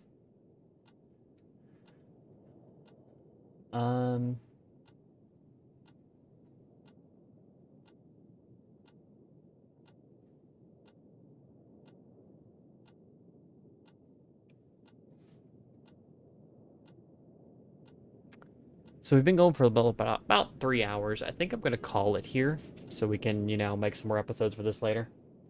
If I can get started earlier next time, I'll stream a little longer, but I don't like to go much past 5 o'clock my time, so I think I'm going to go ahead and save our game, because that was a good, spooky end to our stream here. I just saved it, so. Well, this should still have game audio. Ladies and gentlemen, boys. Oh, that's loud. We're just gonna go back into the sound, and we're just gonna turn the music back down because it apparently forgot that it was turned down. And catch you later then. Thank you for coming by, Rodrigo. I appreciate it. Ladies and gentlemen, boys and girls, thank you so much for watching. If you like what I do in this channel, share with your friends. If you like my awesome intro music that was done by Momo the Savage, if you like my amazing avatar that was done by my friends Kefki and Blue, you can find their links in the description below. You can also find links to my awesome friends Sam and Zell and Platty down there in the description. They do streams as well. You should definitely go check out their content. Maybe Howard will get his common sense back after finishing the investigation. Maybe.